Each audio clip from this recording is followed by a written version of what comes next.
So Bobby's family comes home, and they thought Bobby was at prep school, and they learn he's a mutant. Now they hate him. This is another metaphor for coming out. So Ian McKellen apparently helped the screenwriters with this coming out scene so that it came off as realistic, because it is a allegory for families accepting their kids as being gay or bi or whatever. We get this very on-the-nose line from the mom. Have you tried not being a mutant? But then we're going to learn that Ronny, Bobby's brother, narked out his brother. Oh, Ronny. And then when the cops show up, he's like up in his second-story window of shame, just looking down like, I did that. But Pyro starts fucking up these cops. Johnny! He's blowing up cop cars, and Ronnie's looking out the window like, what have I done? Ronny! Hey, what's scootin', you prudent student mutants? Class is back in session for the School of Gifted Youngsters. Get ready to walk through the walls and halls of Mansion X, learn some new stuff, make some new friends, and get FBI opened up on, because it is the Just Play It podcast. I'm James. I'm one of your hosts, and I'm here with my best friend in the world. His name is Snick Nick.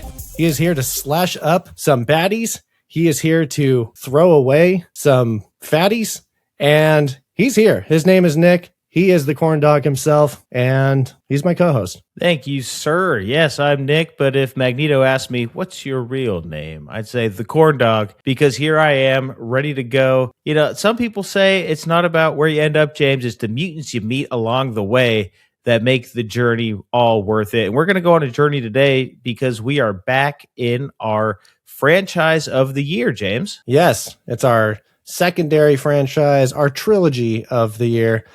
Because on this episode, we watched X2, X Gon' Give It To You.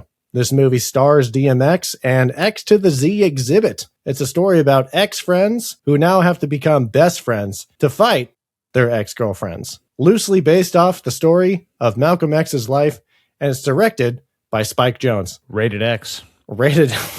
It gets real. Oh, shit, sorry. That's the wrong movie. That is my fan fiction. Deeply apologize for that.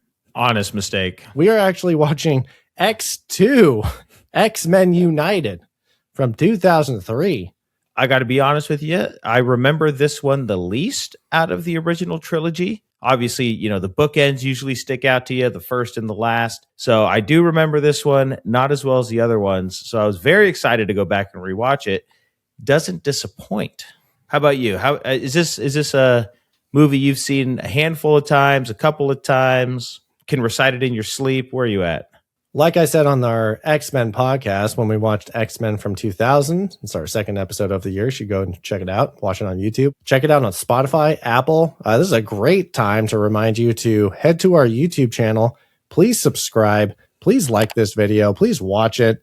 Or just tell somebody that you hated it or you loved it. We just want to get it out there and want to share the love. So don't forget, we are at Just Play It Podcast on Instagram and YouTube. You can find us on X at Just Play It Pod.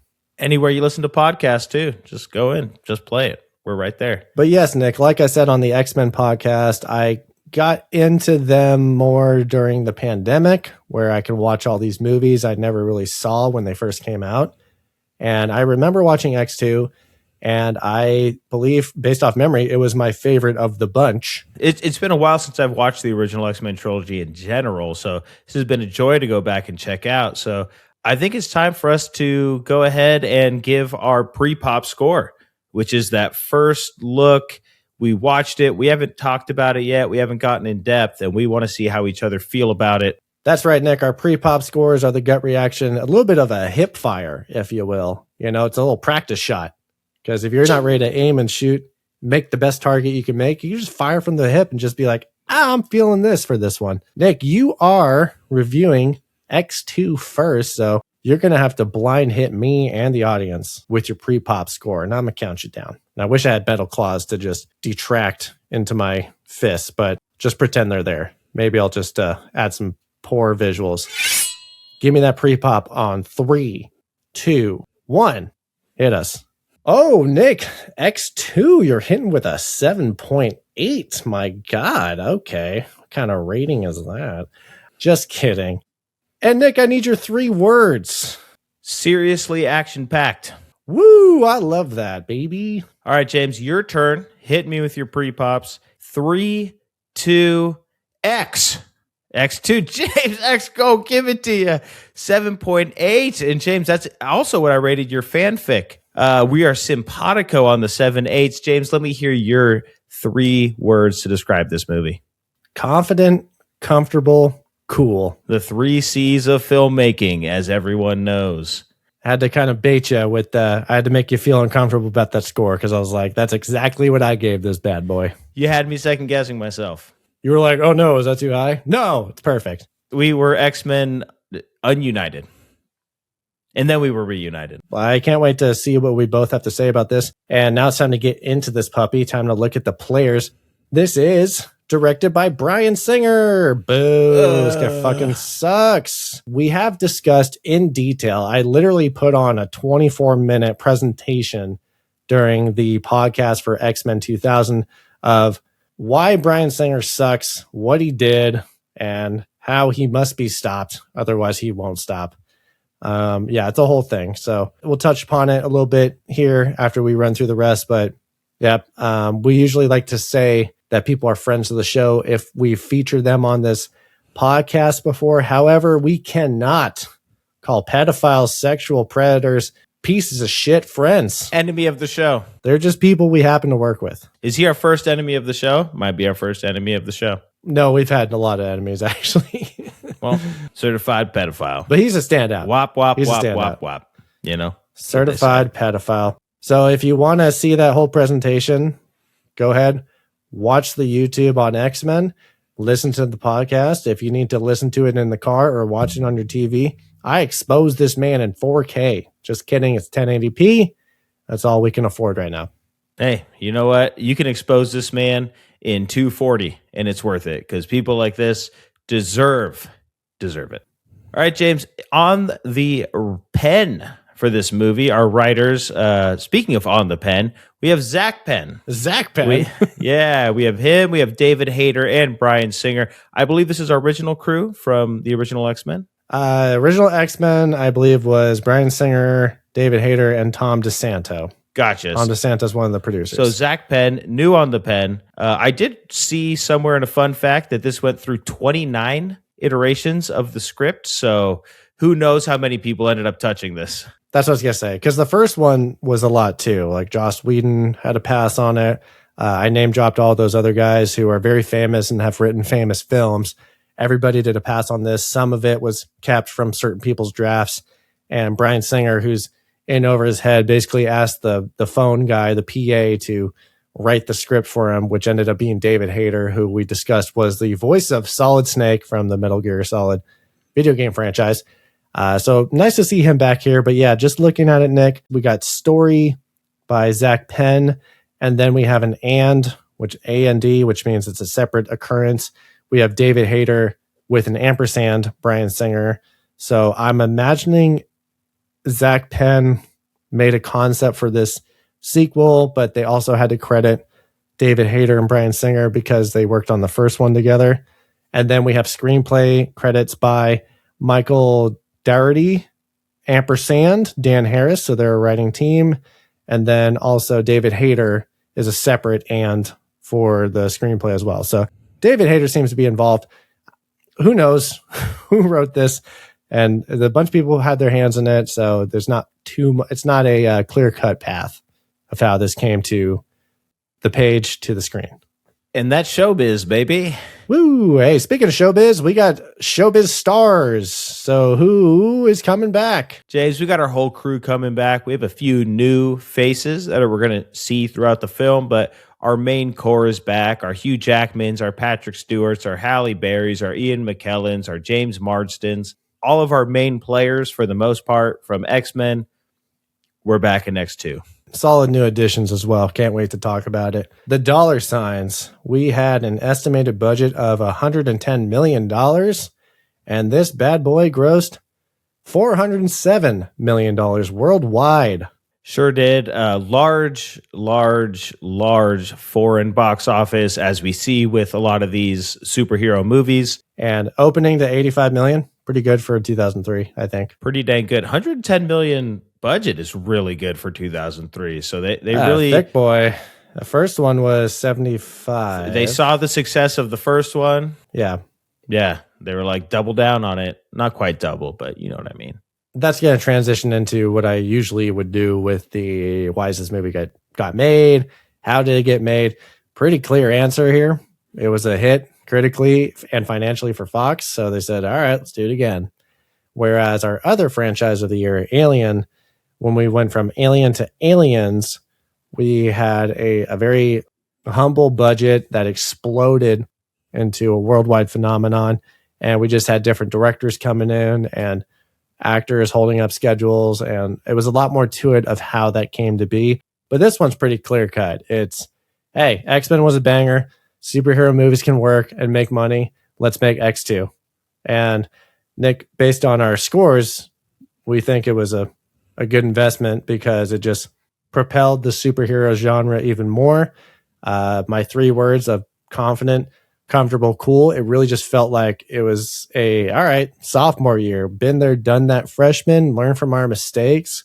It felt very natural. It felt like a great form, like they've been doing this for years, superhero movie, because I feel like everyone's storylines and everyone's performances and staying true to the powers and making those powers come to life on screen came together really well. So it seems like this is not a genre where they were struggling in the 90s and they finally got something good with a Blade and X-Men and then Sam Raimi's Spider-Man. It seems like they just really stepped into this new confidence, very comfortable in the superhero genre, and it just worked. Yeah. I don't want to give away too much of my thoughts up front, but one of the reasons I said seriously action-packed, I was really intentional about the word seriously. One of the things I didn't like about the first X-Men was it was a little too playful, right? You had Wolverine giving the middle claw. You had, how do I know it's you? You're a dick. Ah, ha, ha. We didn't really have the shticky comedy going on in X2. I feel like that was a remnant of the Joss Whedon draft, which I brought up. It was like very Avengers 1 toned. Yes. And Avengers 1 is a phenomenal movie, but it is a little bit kind of childish with the humor and the jabs and the a little like we think we're very snarky. Yeah. So this movie really didn't improvement all around. Confidence was a great word. Was a great word for you. I was almost gonna say all around improvement. Yeah, but I was like, it's not like miles ahead of it. It's not like a 94 Fantastic Four 2 First Steps. It's like it just got better. It's like you had a really great car and then you took it to the car wash, gave it a polish, and you're like, wow, it looks even better in this light when it's cleaned up and detailed and so. And one of the things I like about this one was the players it added, because we got Brian Cox in here. We got Alan Cumming, 2 great additions to the movie. But like I said, Bryan Singer is a dick. Alan Cumming is cool as fuck. Alan Cumming does not like Bryan Singer. Good. It made for, it's topical. It's topical because the whole reason why we're watching the X-Men trilogy is because a lot of the original cast from the original X-Men trilogy are returning in Avengers Doomsday. They announced it live on a live stream last March 2025, and they were doing the set chairs. And as soon as I saw Alan Cumming, I was ripping out. I was like, hell yeah, I can't believe Nightcrawler's coming back. We got Rebecca Romaine coming back. Patrick Stewart wasn't too big of a surprise because he showed up in Multiverse of Madness. Ian McKellen was nice to see. James Marsden was nice to see. This has kind of been a topical thing in the news. So Alan Cumming had released a memoir called Baggage, Tales from a Fully Packed Life. And in that memoir, this came out a couple of years ago, he recalls working with Bryan Singer as dangerous and abusive. Like I said, in our first X-Men podcast, I brought up an instance that happened during the filming of X2, where a bunch of the main characters came together, confronted Singer in costume. And I'll just read that excerpt from the Hollywood Reporter one more time, just for context. This is from the article, Bryan Singer's traumatic X-Men set. The movie created a monster. So this was the big one that came out of X2. I think his ego got a little bit too big. I think he kind of thought he can get away with a little bit more stuff, a little bit more drug use and just erratic behavior. So from that article, Singer's behavior grew erratic and destructive, culminating in a fight between the director and DeSanto, so Tom DeSanto, one of the writers and one of the producers, that shut down production. Sources who were present say DeSanto attempted to halt shooting when he learned that Singer was incapacitated after taking a narcotic. Some crew members had taken the same drug, and DeSanto became fearful that someone on set could be injured. All of the main cast, with the exception of McKellen, were in the scene that day, which takes place in the X-Jet and comes near the end of the movie. But Singer was defiant and continued shooting, leading to a botched stunt that left Jackman bleeding on camera, as no stunt coordinator was present because the scene was supposed to be shot the following day. Winter, is one of the X-Men producers, had the authority to stop production and did so. But the next day, the studio appeared to side with Singer and told DeSanto to return to Los Angeles. That prompted the main cast members, minus McKellen and Romaine, all dressed in their full X-Men costumes, to converge in Singer's trailer and confront him, threatening to quit if DeSanto left. That's when Halle Berry famously said to Singer, "You can kiss my black ass." A line has been off-reported in the years since, but never with the correct backstory. DeSanto declined to comment about the fight, and get this, Nick, a rep for Singer says that nothing like that ever happened. The king of denials. Bryan Singer. King of denials, dude. So that's something I brought up in the X-Men podcast, but it's related to this movie because it's part of X2. And from a Entertainment Weekly article this past February, while promoting her latest movie, Crime 101, with Mark Ruffalo and Chris Hemsworth, Halle Berry was asked if she ever had a time in her life where she got to stand up for herself in a satisfying way. This related to the movie they were promoting because her character does that in the movie.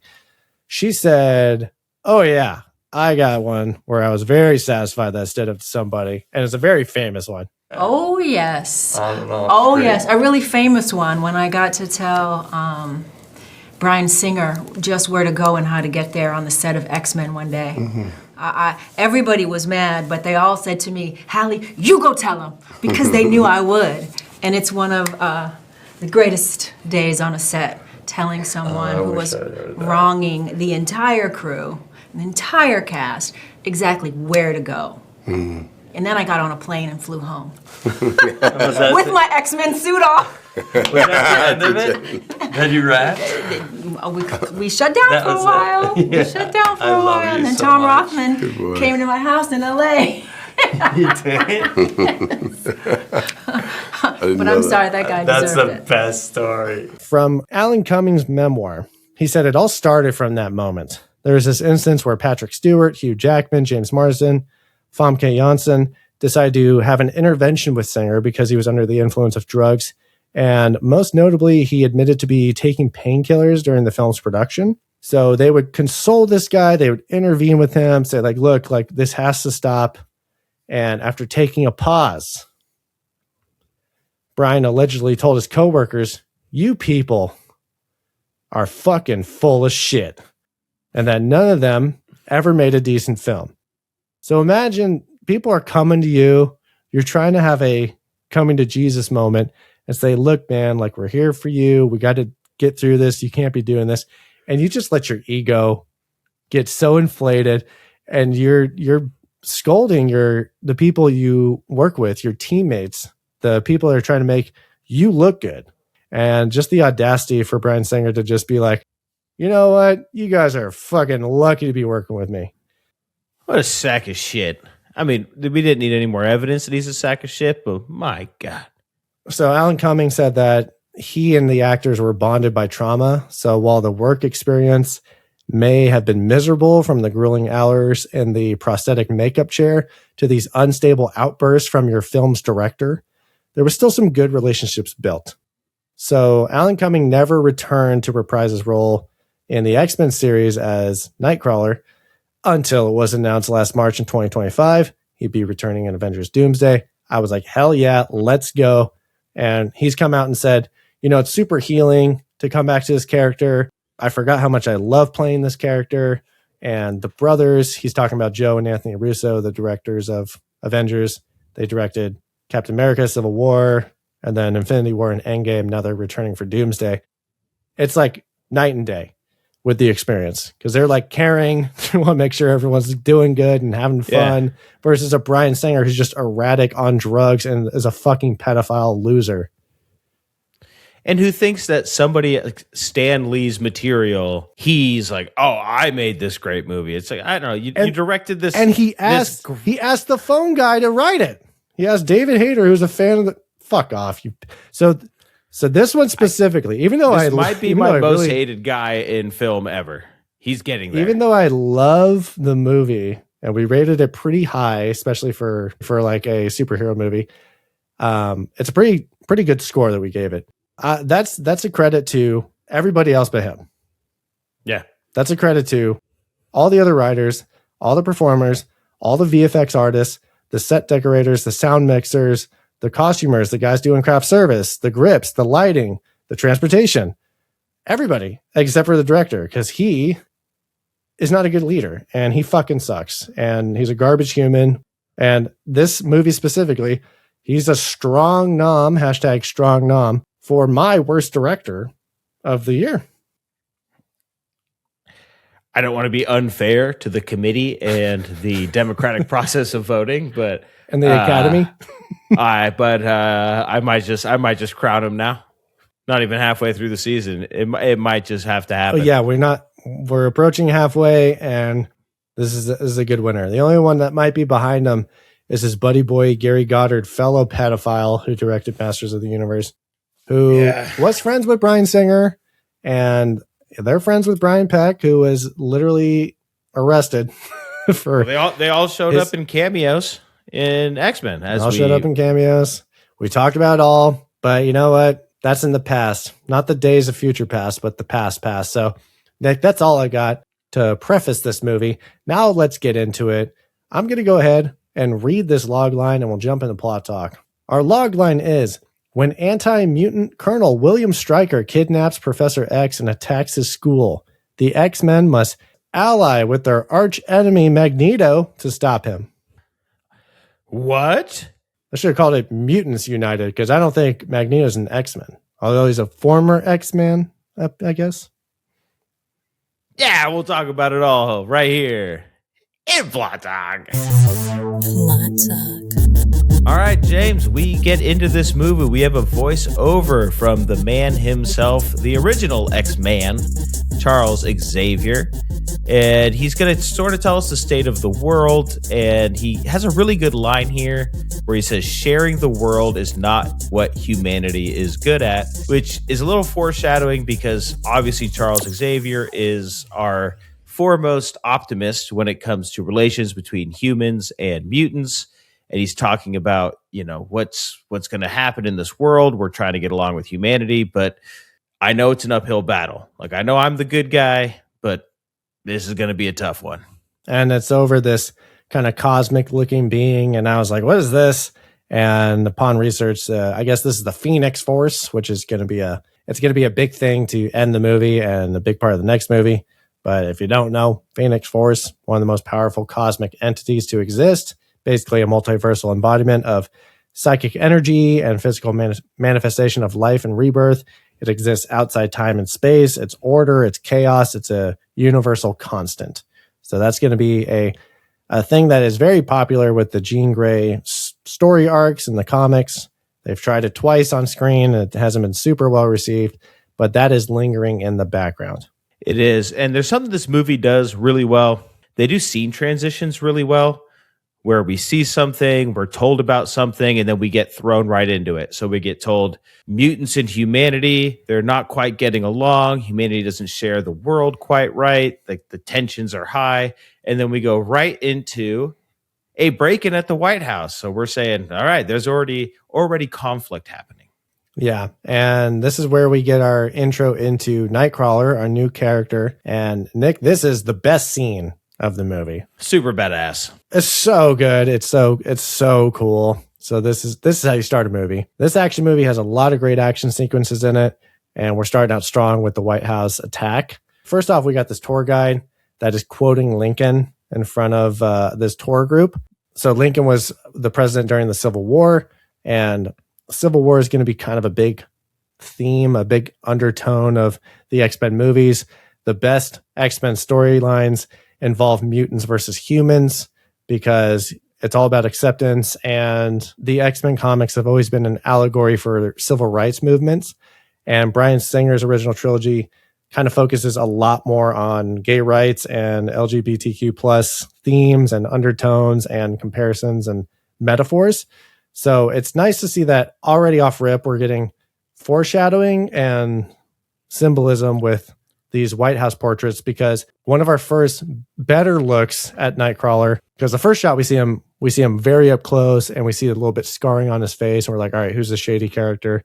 The next time we see him, he's from the back and he's in front of this JFK portrait. And JFK is kind of looking down. It kind of looks like a hard ass rap album cover. He's looking hard in that one. Real hard. Same with Nightcrawler. And then later, Nightcrawler is going to be walking in front of a portrait of William McKinley. So these are all presidents who were assassinated in office. So that's our foreshadowing of what is Nightcrawler doing in the White House? What's he doing? He's trying to assassinate the president. And so, like you said, tour group leaves. One of the Secret Service members, like, hey, buddy, you lost. And he looks up at him all menacingly. And then we get to see what Nightcrawler is all about. And so Nightcrawler can teleport in short spurts to what we find out is places he can see. So if he's looking somewhere, he can get there in a flash. The effects here are really cool. The after effect after he teleports, that kind of smoke black trail. Smoke trail. Yeah. Super cool.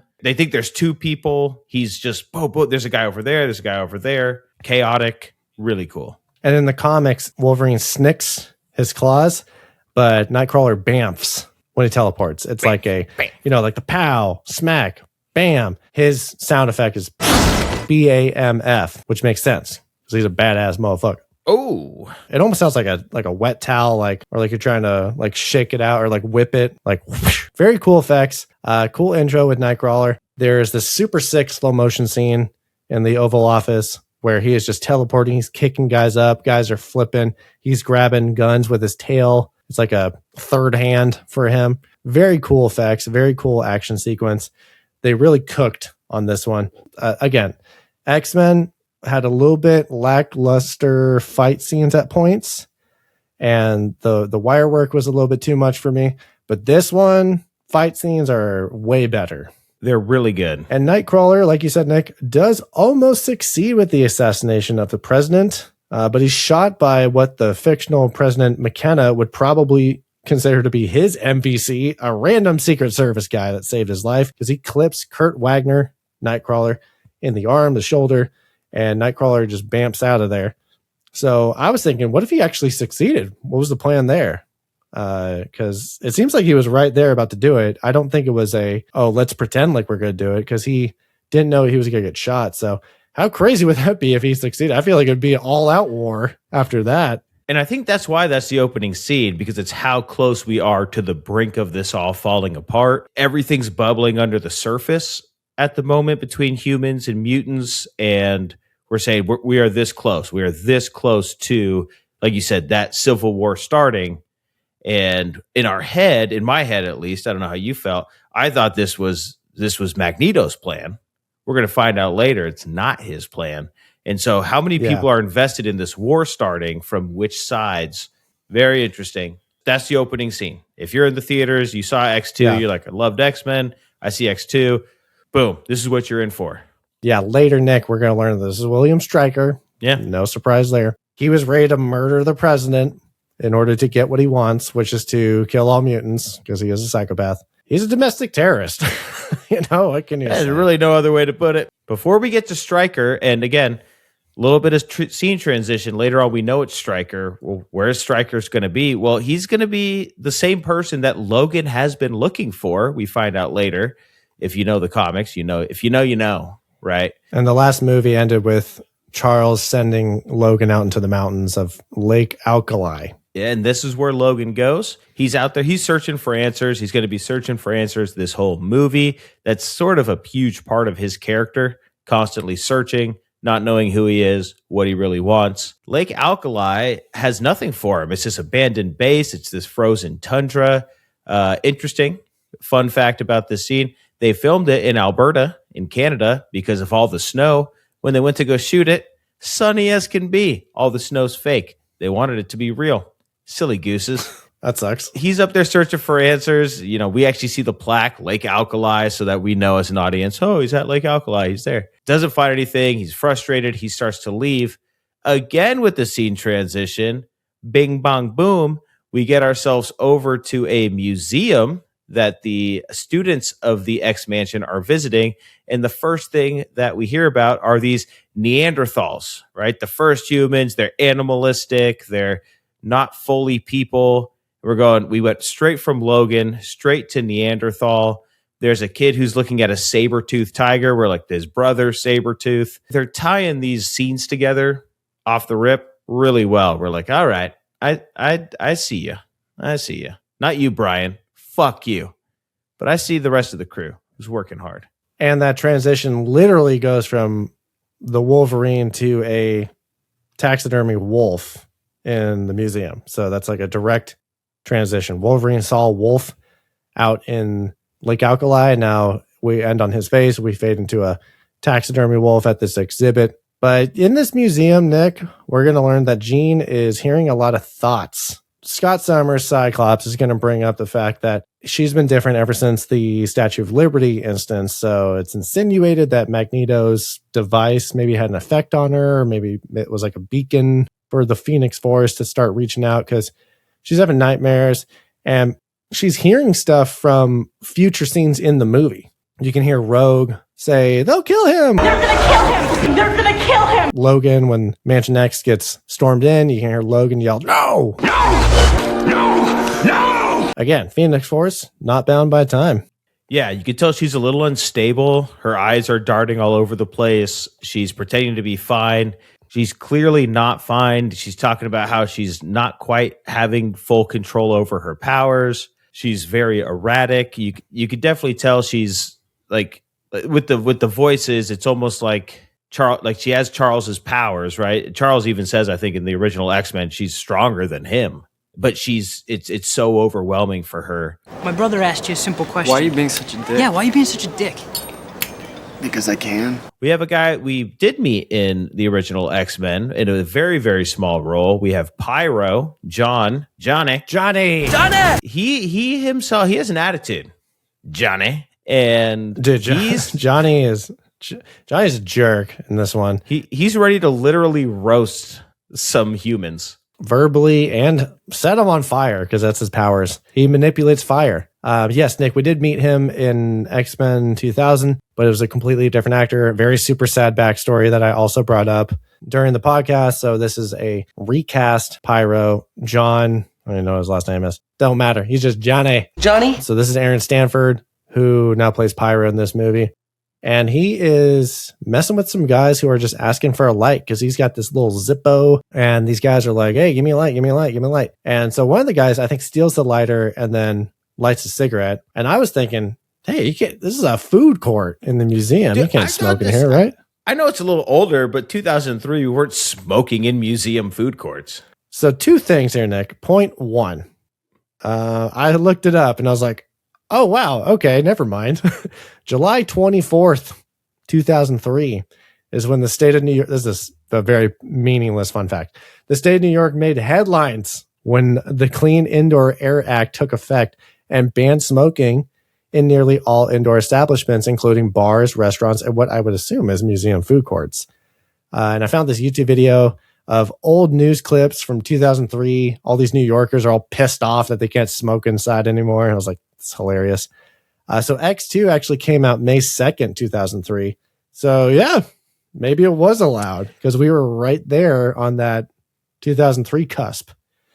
But that was more in like private establishments they stopped in. I don't think in yes. So Nick, my point number two is, never mind. There's literally a sign that sits below the TV that shows a newscast of mutants attack White House that says smoking is prohibited in the museum.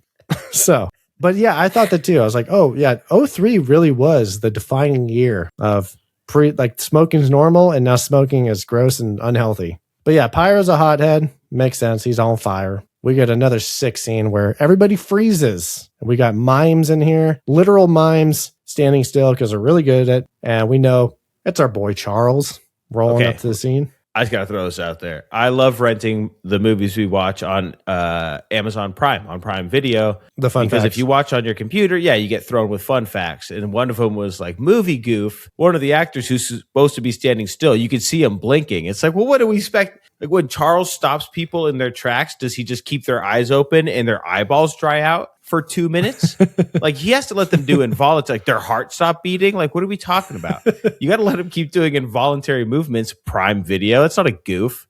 There was just some nerd somewhere who There's a bigger who had goof to be later. saying to himself, he's blinking, he's not frozen. Yeah. So he doesn't freeze time literally. He just makes everybody stop and their conscience shut down.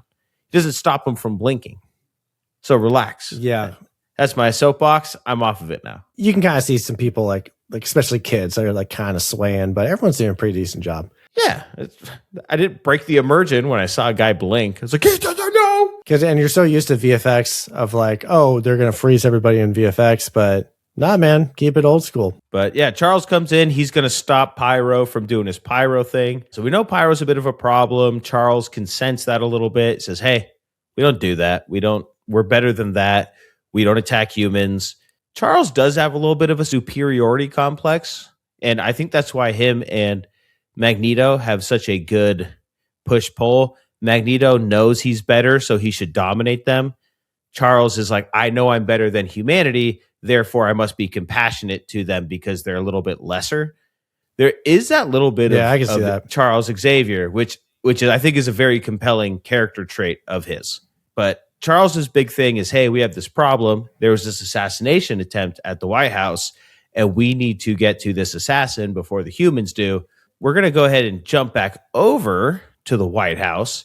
And again, it's something this movie does really well is balancing these multiple storylines. Because there's times when our characters split up and we're tracking each character or group of characters' movements. And I think they pace it really, really, really, really well. We don't linger on one character for too long. And we're like, what are they doing over there? Or what's going on that end of the world over there? They're really good about keeping us up to date in a timely fashion. The only thing they didn't explain too much was how is Mystique keeping up the ruse of being Senator Kelly? She must be hella busy. She's going to meetings. She's going to hearings. Did Senator Kelly have a wife and kids? Is she going home to them and playing fake dad? I don't know. Don't worry, James, because it's a good point. Did he have a family or friends? Yeah. It's like she lived this whole double life. Yeah, she's just like Mystique'n. But I guess she has time because Magneto is locked up. So maybe she's full-time Senator Kelly. Full-time job. Because she's definitely looking for Magneto, we find out. Because she is going to meet as Senator Kelly with Stryker and the president. And Stryker's going to go ahead and reveal that he knows where the mutants are. He's going to mention stuff about Magneto. Stryker says, I got him to talk. She goes, where? So Senator Kelly's a little interested. Oh, where is? Yeah. Kelly's Mystique as Kelly is asking William Stryker, oh, where is Magneto? I'd like to have a word with him. So maybe she is just Senator Kelly for most of her time, right? Full time in it. Kelly. But we do get this intro to Stryker, and I really like the way they handle Stryker's character because we do peel the onion back slowly throughout the movie about who he is, why he is the way he is, what his intentions are. We can sort of figure it out, but he gets deeper as a character. You know, we don't get that expository, here's why I am the way I am up front. We're going to slowly peel that back. And I like that. Yeah, and this is Brian Cox as William Stryker, who does a great job in this. He's one of the best villains in an X-Men movie, if not a superhero movie. So the president is basically going to give Stryker permission to go into Charles Xavier's school and get some info. And this scene was actually pretty topical for the time because Stryker shows these aerial satellite photos of the X-Mansion, and he says, we've managed to gather evidence of a mutant training facility in the Salem region of upstate New York. And Mystique, as Senator Kelly, says, that's a school. So this is actually the same year that Colin Powell presented the satellite photos to the UN, claiming that Iraq was creating weapons of mass destruction, which ended up being false. And it was one of the reasons why the US invaded Iraq. So it's very weird because that happened in February, March, and then this came out in May. So it's very coded in like 2003 paranoia and politics because it's almost like it's just mirroring real life, where Stryker's saying, "Hey, this is a dangerous facility," and in reality, it's literally a school full of children. And when the FBI open up, And we're going to find out later, they are just darting kids. Stryker knew exactly what it was, too. We find out Yes, which is even So- more. So that's what I like what you brought up about peeling the onions is like, we think Nightcrawler was just a rogue mutant. And then we learn later, no, that was Stryker's doing. And then we learn, oh, Stryker didn't know what it was and wanted to go investigate, but nope, he did know what it was. So yeah, he's a way better flushed out, what we usually call corporate villains. He's more of like a military guy villain, but he's not surface level. There's a lot of layers to Stryker Yes. that we get to unpack as we watch this movie. So when we watch old 90s, 80s action movie, we just have a lot of corporate bad guys. They're usually our biggest piece of shit. And they're on the cut list. They don't make the bracket because there's no depth to them. But Stryker has a lot of depth and a lot of compelling backstory to him, which is great. Yeah. And that'll get peeled back more. But again, with the transitions, we see the X Mansion. Oh, here it is in the aerial photos.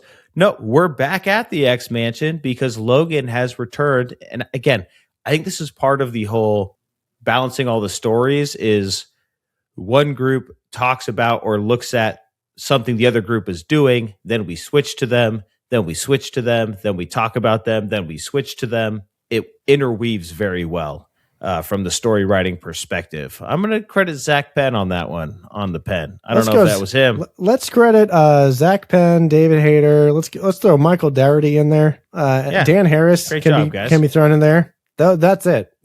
But we are back at the compound. Logan has returned from his visit to Lake Alkali or Alkali Lake. Either or, depends on where you're from. I kept thinking they were saying alkaline. Don't worry about it, James. But we're back at the compound. Logan's reuniting. It's kind of a funny scene, but not like ha-ha joke, like shticky. He's sort of looking for that reunion of, hey, everybody, I'm back. And it's like, oh, we're heading out. Watch the kids. Yeah. And he goes to see Charles. Oh, well, I got to go do this. Would you look after the kids for me? He tries to see Jean. Jean gives him a nice longing look, but she has to go look for the assassin. She's looking for Nightcrawler. And the one person he can actually talk to is the guy who hates him and who he hates, which is Cyclops. And he tosses the keys to his motorcycle, which he stole at the end of X-Men. Like, oh, it needs gas. And then Cyclops tosses it back, like, then fill it up. It's kind of funny. It's not too over the top, like obvious joke. It seems like a fairly genuine interaction. I do want to throw a little gripe out. I'll nitpick this. Nitpicks. Not enough Cyclops in this movie. He gets sidelined. He gets Cyclops lined in this one. Not a lot of Cyclops action. A little bit of a letdown because he's a way bigger role in the comics and then the animated show. He's much more of a respected leader. And in this one, he's kind of just plays like the preppy, douchey rival to Logan. And I need more Cyclops. So I think that's another reason why he's going to be brought back in Doomsday. We're going to see some justice for that character. Same thing for Rebecca Romaine because she got kind of shelved and thrown away in the next movie. And Alan Cumming had an awful time. So I feel like a lot of this is very like, it's meta. We're bringing back these guys to give them a fitting finale. It is. And I think part of that was he maybe had gotten a little more famous after X-Men. Maybe his schedule got a little more booked up. I know he was. I think what I heard was that one of my gripes about the first movie was his beams were hard to do. Like that was a hard visual effect to get done and make it look convincing and good. So I think they wanted to limit that. I could see that. I could also see that the success of, if you're focus grouping, you're going like, this is a Logan, this is a Wolverine-centric movie. He carried the X-Men franchise even after this film to the origins, to the Days of Future Past, to the... Dude, you could even say he dragged this dead-ass bag of bodies known as the Fox X-Men era into the MCU, honestly. You can say 100%. That. Well, Hugh Jackman 100%. might have done that. He dragged a lot along, just in and of itself. I would say if you looked back and took an honest look at the current landscape of Marvel, I think you would have to pinpoint Hugh Jackman's Wolverine as a major player in why we have the Marvel universe we have today. Nexus moment. Casting such a huge actor. I know he wasn't as big then, but No, he was like no name in the beginning. Yeah. He was like a stage actor in Yeah. the first movie. And this, I think the X-Men series is what catapulted him into movie stardom. it was. Right. But having, like you said, a stage actor, someone who's actually a talented actor, not just like, oh, go get that action star and throw him into a main role.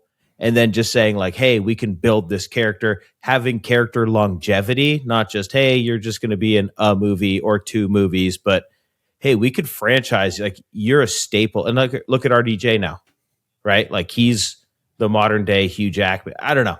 I think he just played such a huge part in what Marvel has become. It's hard to overstate it. But I think that did come at the detriment of James Marsden's Cyclops. People saw him as kind of a whiny bitch, probably in number one, and they were like, he's kind of, and then spoiler alert for X3, Done so dirty. he's not really in it. Done so dirty. He goes out like a bitch. He goes out like Harrison Ford in episode 7. Just like, oh, you did him so dirty. Bad. Anyway, we're not on that. We're on this. James, he is babysitting the kids. Logan is. He's like, oh, I'm trapped here. These kids are trapped here. But seed transition, who's trapped somewhere? Magneto. He's in a prison. He's in his big plastic prison. There's no metal there because he's a menace when metal's around.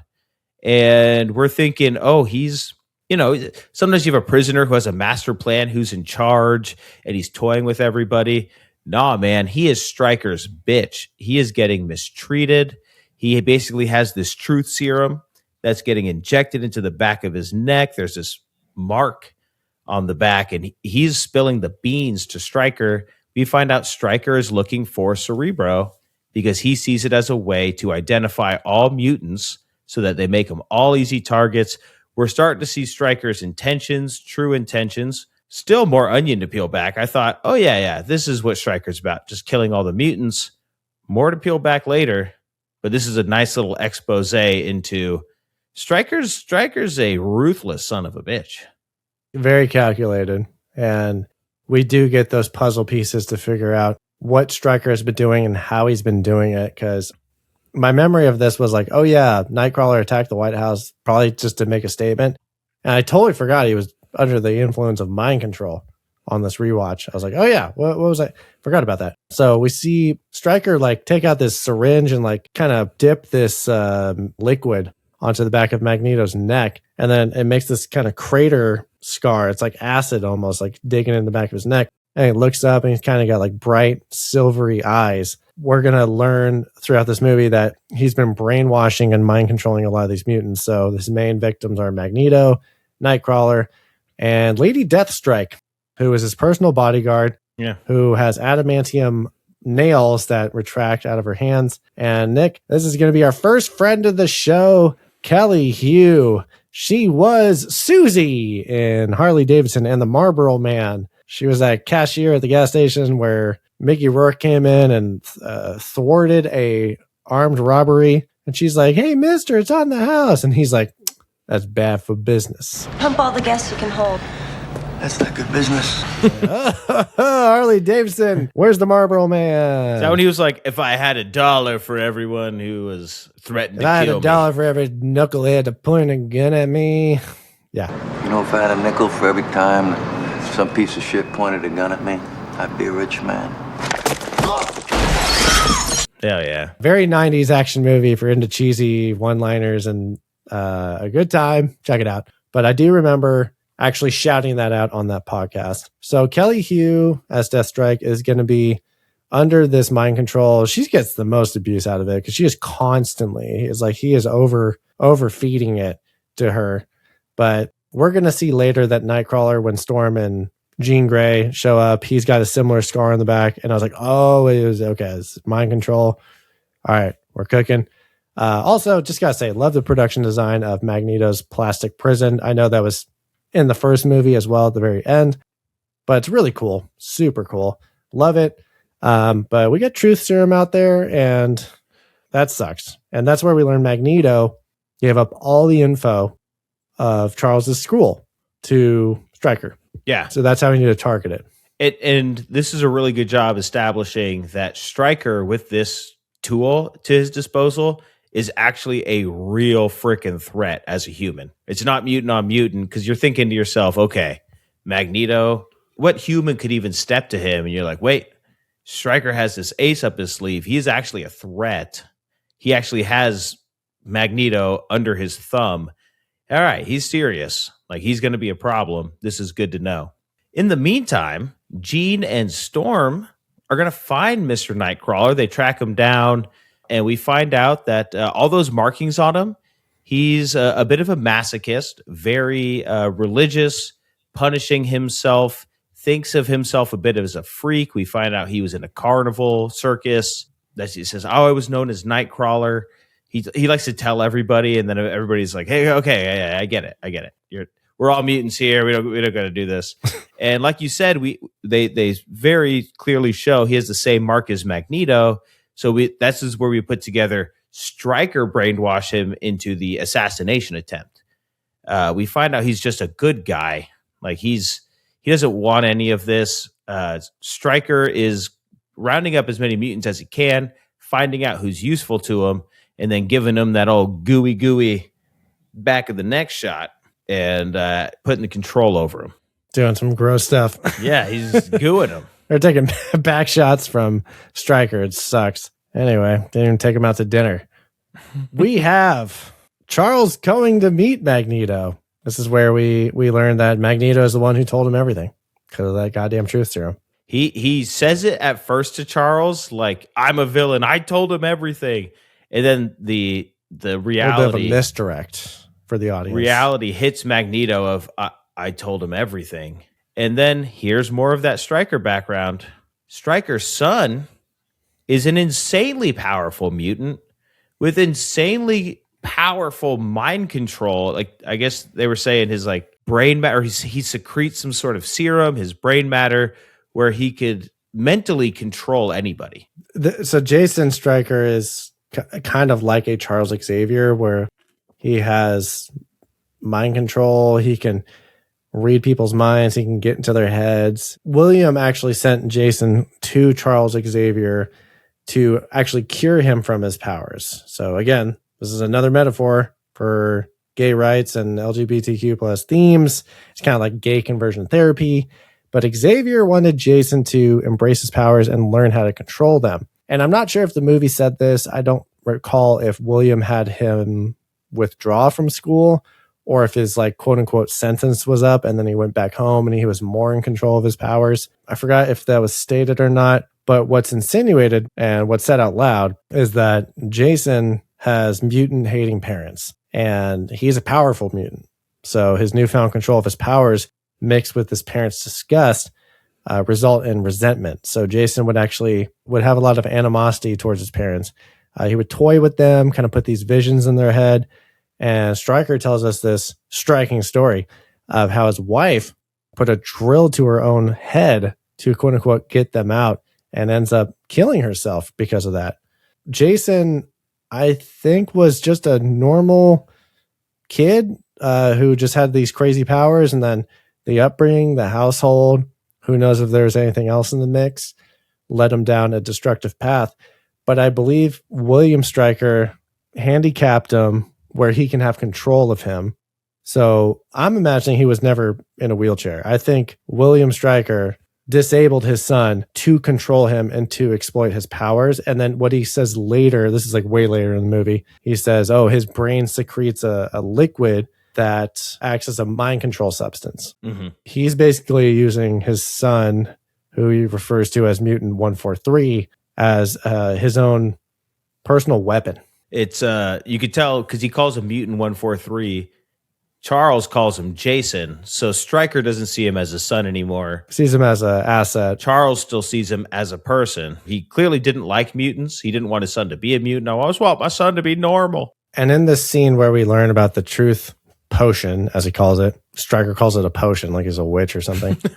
He Dildor. Truth serum Dildor. But in this scene, we actually see Lady Deathstrike in the background. She has silver eyes in the beginning of the scene. Again, I think this is like later in the third act. So she has silver eyes, and then it starts to revert to her natural eye color. And then Stryker takes takes note of this and then puts the serum back on her to just keep suppressing her, keep drugging her, top her off. Be like, you don't know what's going on. Like, don't worry about it. Don't worry. And then her eyes go back to silver. So it's a very useful cue for the audience to let them know who's under control and how you can't trust people at certain moments. But poor Lady Deathstrike is just constantly under this guy's oppression and control. That's why I think she's wearing glasses most of the time, so you don't see her eyes. So we don't get that cue right away. That checks out. Well, while our boy Charles Xavier is in this plastic jail cell talking to Eric, Magneto, he gets ambushed by gas that's going to knock him out. And we're like, oh no, Charles, he got ambushed. Scene transition, the X-Mansion's getting ambushed on ambushed. We get an introduction to a lot of cool mutants. I loved this scene. It's very chaotic. We have our gal who can run through walls. We have the little girl who screams at the top of her lungs. So the girl who can run through walls is Kitty Pryde, who, Nick, I'm glad you brought her up, because this is an actor named Katie Stewart, who we might know as Bunkmate Joe from Sisterhood of the Traveling Pants. No idea who that Friend was. of the show. Bunkmate had to be at the soccer camp. So Katie Stewart, Kitty Pryde, has a really cool shot of her running through a wall, and then she's running at a Stryker agent and then runs straight through him. Really cool visual effects. They're really not any cheesy visual effects, I don't think, at all. No. In this one. But yeah, Nick, you mentioned the screaming girl Siren. She actually almost got Bobby shot because we have Wolverine and Iceman in the kitchen, and Wolverine has one of the guards, but when they're screaming, they like point it at Bobby, and then he almost takes like 40 bullets to the head. It's close. Luckily, he survived. But yeah, no, dude, they're like darting kids. Like that kid who doesn't sleep and changes the channel with his eyes, like gets 3 darts in his neck, right in the jugular. Yeah. It's crazy. But this whole scene, this is another great action sequence, and Wolverine is Wolverineing in this scene. He is going full berserker mode. It is so satisfying to watch. Hugh Jackman is more shredded in this one. He's more buff. We're getting more Wolverine-esque fight scenes where what I didn't like in the first one was his fight with Mystique. It was all kind of weird and clunky and almost overly choreographed. Whereas this one is just claws to the chest. We're throwing people around. He's yeeting himself off the second story balcony. There's some good yeets in this movie, and I might have some trouble picking one. But yeah, he jumps off. He's like, yeah, like claws 2 guys there's 4 guys who have Rogue, Bobby, and Pyro at gunpoint. And Wolverine yeets off the second story. He lands on 2 of the guys with his claws, and then he stabs the other 2. He's like kneeling while he takes out the last 2. He like stabs them through the kneecaps or like the shins, and then like backflips them over his head. Yeah. I was like, this is awesome. This is what I want from Wolverine. Yeah. All the kids can see, oh, this is the Wolverine. They haven't seen him in action. Rogue has. No one else has. That's the babysitter. This is the babysitter gone mad. And so, yeah, he's eating. We see Colossus. This is back, I guess, when Colossus could, I don't know if there's a continuity error, because we see probably a different iteration of him in like Deadpool, but he could switch between human, metal. It's supposed to be like the same universe at the end of the day, but Colossus and Juggernaut are like completely different in Deadpool 1 and 2 than they are in X-Men. So X-Men has a whole lot of continuity and timeline flubs and errors. So don't care. Yes, he's a very cool character. Yeah, he's awesome. He's very helpful in this scene. He's like helping kids escape down the secret little tunnels.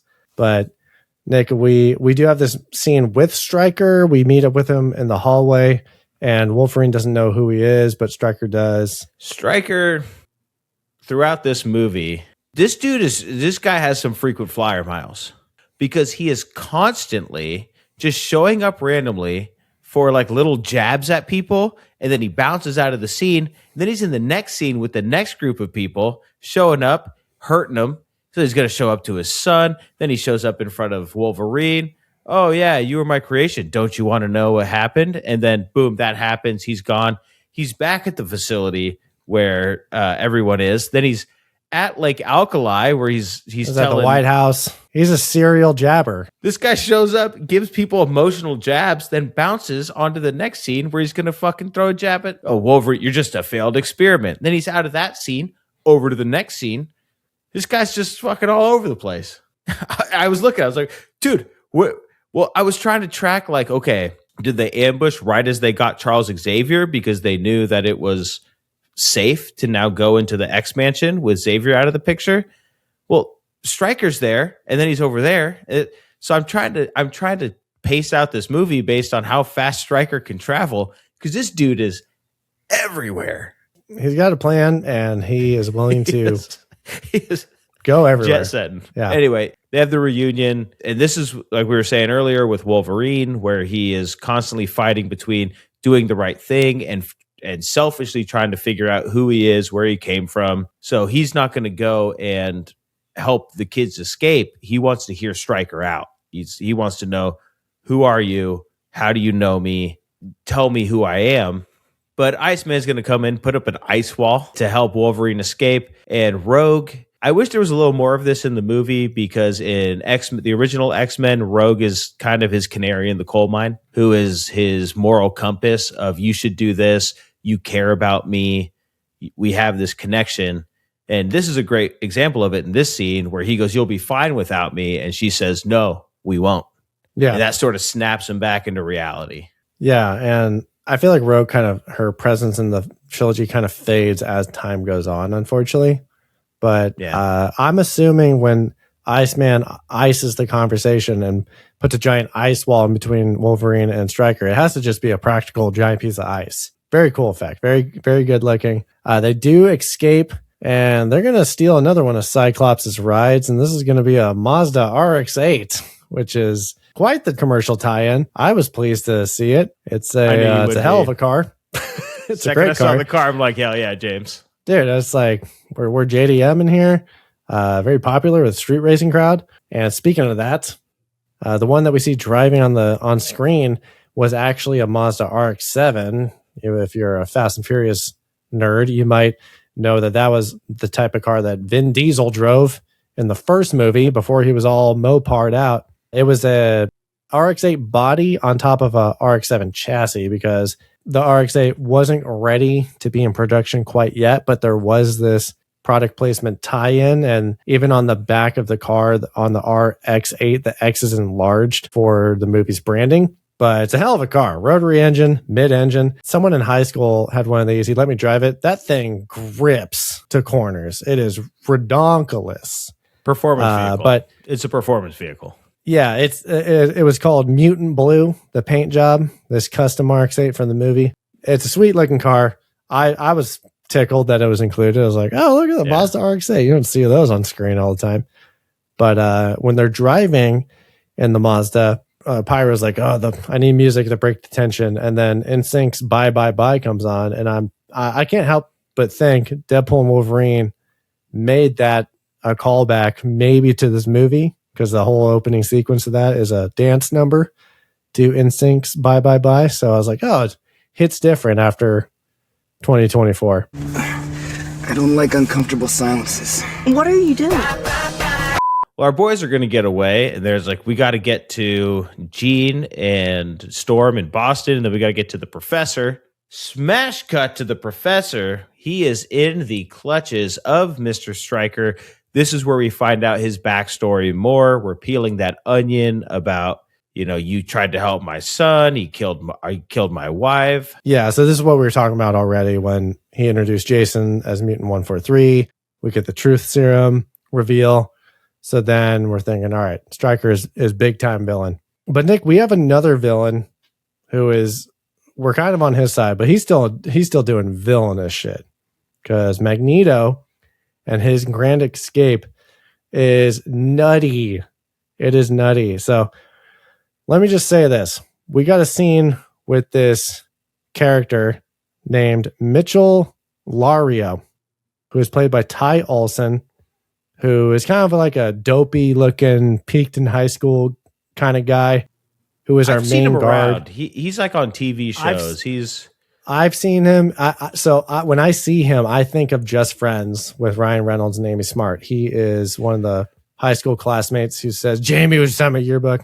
But he plays this guard who serves Magneto food in his solitary confinement super prison. And Nick, he is a friend of the show. Oh, He played the second paramedic in Elektra. of course he did. He's drinking in this bar, and on the TV, there's actually a live interview with Dr. Hank McCoy, who is not Kelsey Grammer, who will be recast as Beast Hank McCoy in the next film. But in this scene, the guard is getting drunk, hates his life, probably got no wife. And we see Rebecca Romaine with no prosthetics on. She is Mystique'n as herself. Smoke show. And this is where I was like, my guy, how are you falling for this? Have you looked in the mirror? Do you see who's coming at you and says, hey, how about another beer on me? I was like, you have to know you're getting played, my guy. If a chick who was a 10 out of 10 went up to me at a bar and was like, I'd be like, what do you want? What are we doing here? Like, what are we? Have you seen me? We're not doing this. Nick, you're way Like, better looking than Mitchell Lario, the prison guard. And even I'm more self-aware than Mitchell Lario. Mystique brings Mitchell into the bathroom, and this bathroom's huge. And apparently this was a reused set that they originally had constructed for the first movie because they were going to do a whole flashback scene where Cyclops destroys his high school bathroom, but they ended up scrapping it. That shows up later in Apocalypse, I want to say, where it's Ty Sheridan as a young Scott Summers. Yeah. So that's just a reused set. So you're like, all right, cool. We're staying economical, even though we have $110 million. And then Mystique injects his ass with metal. Literally, his ass. Just on the butt cheek, just stabs the syringe and just pushes in a bunch of metal. Some good old-fashioned iron. Yep. Yep. And then so when we get to Magneto and his grand escape, the douchey guard, Mitchell, he gets scanned by this character who is named Plastic Prison Guard, who is played by Mashasha Armstrong, who played wedding security in Fantastic Four, Rise of the Silver Surfer. Friend of the show. Welcome back. Invitation, sir. I should be on that list. Name? Stanley. Yeah, nice try, buddy. No, Nice no, try. really, Nice I'm try. Stanley. Yeah. There's a lot of Silver Surfer ties and some Sisterhood of Traveling Pants ties. And Nick, I gotta say, when I was doing my friend of the show research, I feel like these casting agencies really put a lot of their same actors on the same exact projects, because I kept seeing this show called Taken. It wasn't like Liam Neeson's Taken or the show spinoff of that. It looked like it was about aliens or something. It was like Steven Spielberg presents Taken. And I asked ChatGPT, because I was like, hey, there's a lot of people who are in X2 that also have a credit in this fucking show I've never heard of. So I asked ChatGPT, I said, are you able to tell me how many actors were in X2 2003 and also in the Taken miniseries by sourcing it from IMDb? And then this fucking thing said, based on the IMDb full cast list for X2, X-Men United, and Taken, there appears to be one actor who was in both productions. And I said, no, there are way more than that. So ChatGPT hits me back and says, you're right. My first pass only caught one obvious overlap from the top billed cast. Once you compare the full IMDb cast list, including minor and uncredited roles, there are quite a few shared actors because both productions were heavily cast out of Vancouver talent pools. So that makes sense. And then I asked it, and it basically was like, oh, like, you're asking me to do too much. Like, I was like, you're a machine. Like, you're supposed to do what I say. Yeah, you don't run out of stamina. So then I said, how about if I paste the full cast list of X2 and this miniseries, then can you tell me? And then it spit out 16 names. So it felt like it was way more than that, but I mean, 16 is still a lot. 16 is a huge overlap. Yeah. It's a big Venn diagram. Yeah, so I thought that was funny. But I kept seeing like the same shows come up. I was like, dang, they all were in this show called The L Word. They all were in the show called Taken, other Marvel movies, background actors. But it makes sense. Casting agencies are wild, where it's just like, yeah, we just have a call list and we're just like, hey, you want to be an extra in a movie? Do you want to have like one speaking part in a movie? How about this guy? I'll get you a few $100. So anyway, Mitchell comes in with the food, and Magneto has this big ass smile on his face, and you know some villain shit's about to pop off. He can sense the iron in this dude's blood because he got injected from Mystique. This death is insane because he basically just yanks all that metal out of his, wherever it is in his body, in his bloodstream, and blood mists are popping off, and we even get croaks, falls dead on the ground. And then Magneto breaks the door of his prison, makes a little silver plate. He silver surfs across the room. And one of my favorite details is that he has two of these balls like kind of rotating around him. It kind of looks like it's like a nucleus looking thing. For me, I don't know if it was a callback, but it made me think of the Newton's cradle on his desk in the first movie. Remember like the swinging balls that are usually on a string, but they're not on a string. He's doing it with his mind because it's like you're just like tossing a ball up in the air. You're doing something while you're solving a Rubik's Cube while you're reciting all the numbers in pi. You're just showing off, basically.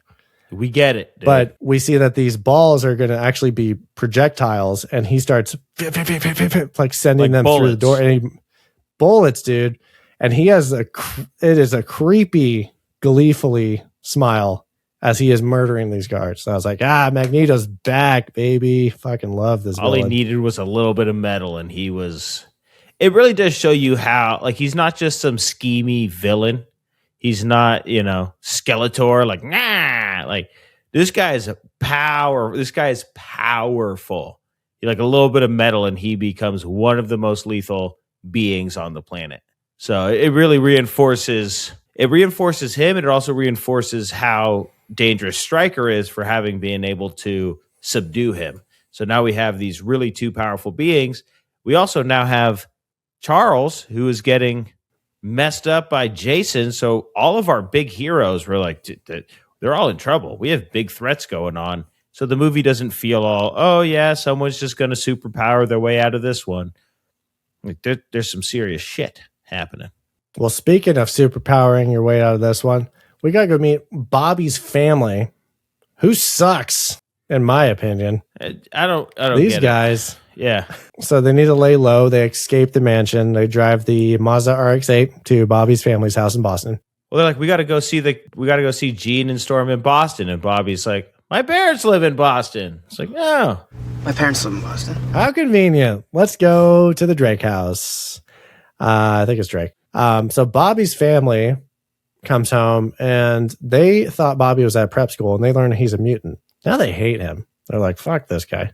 Again, this is another metaphor for coming out. So Ian McKellen apparently helped the screenwriters with this coming out scene so that it came off as realistic, because it is a allegory for families accepting their kids as being gay or bi or whatever. We get this very on the nose line from the mom.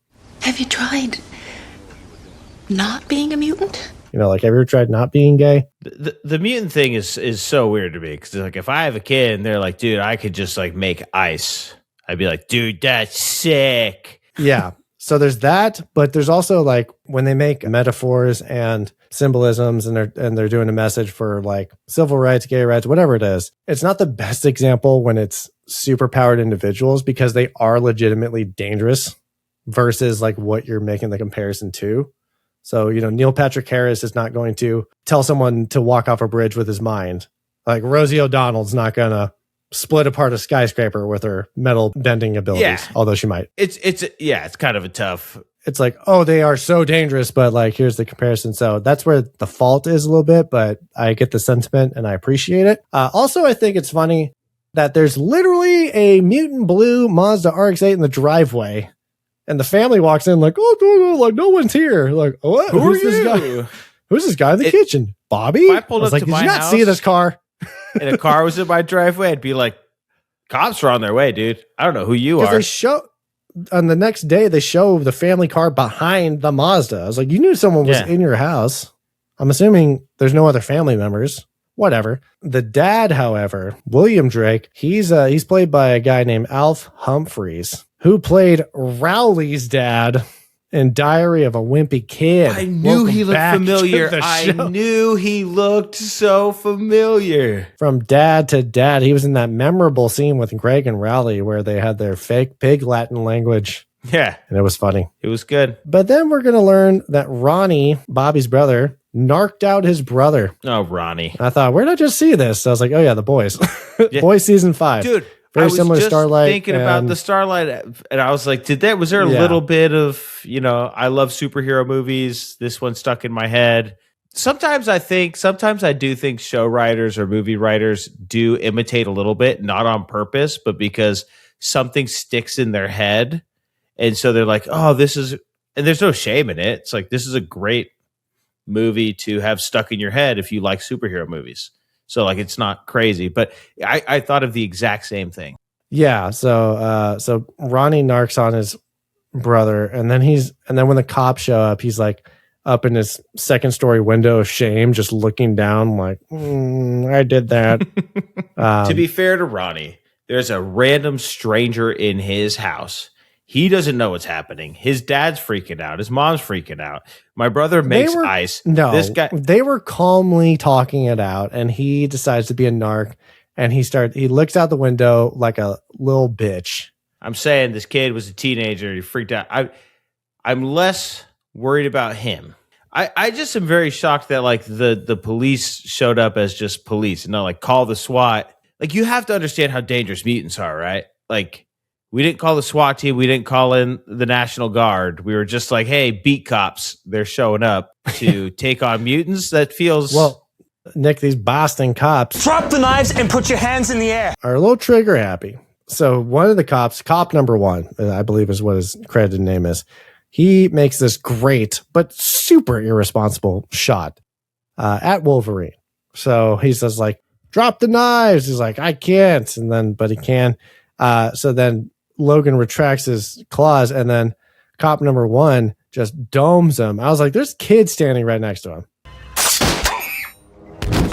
That was insane. So he needs to lose his job. But you're right. That was a hell of a shot. Great shot. Given the super irresponsible. Great shot. He domed him. But Pyro starts fucking up these cops. Johnny yeets the shooter cop with his fire, and then another cop on the other side of the porch. And cop number 2, the second yeeted cop, is actually played by Kendall Cross, who was also Bridget's mom in Sisterhood of the Traveling Pants. As well, so many Nick, friends of the show. We had Ty Olson, right? He was the second paramedic in Elektra.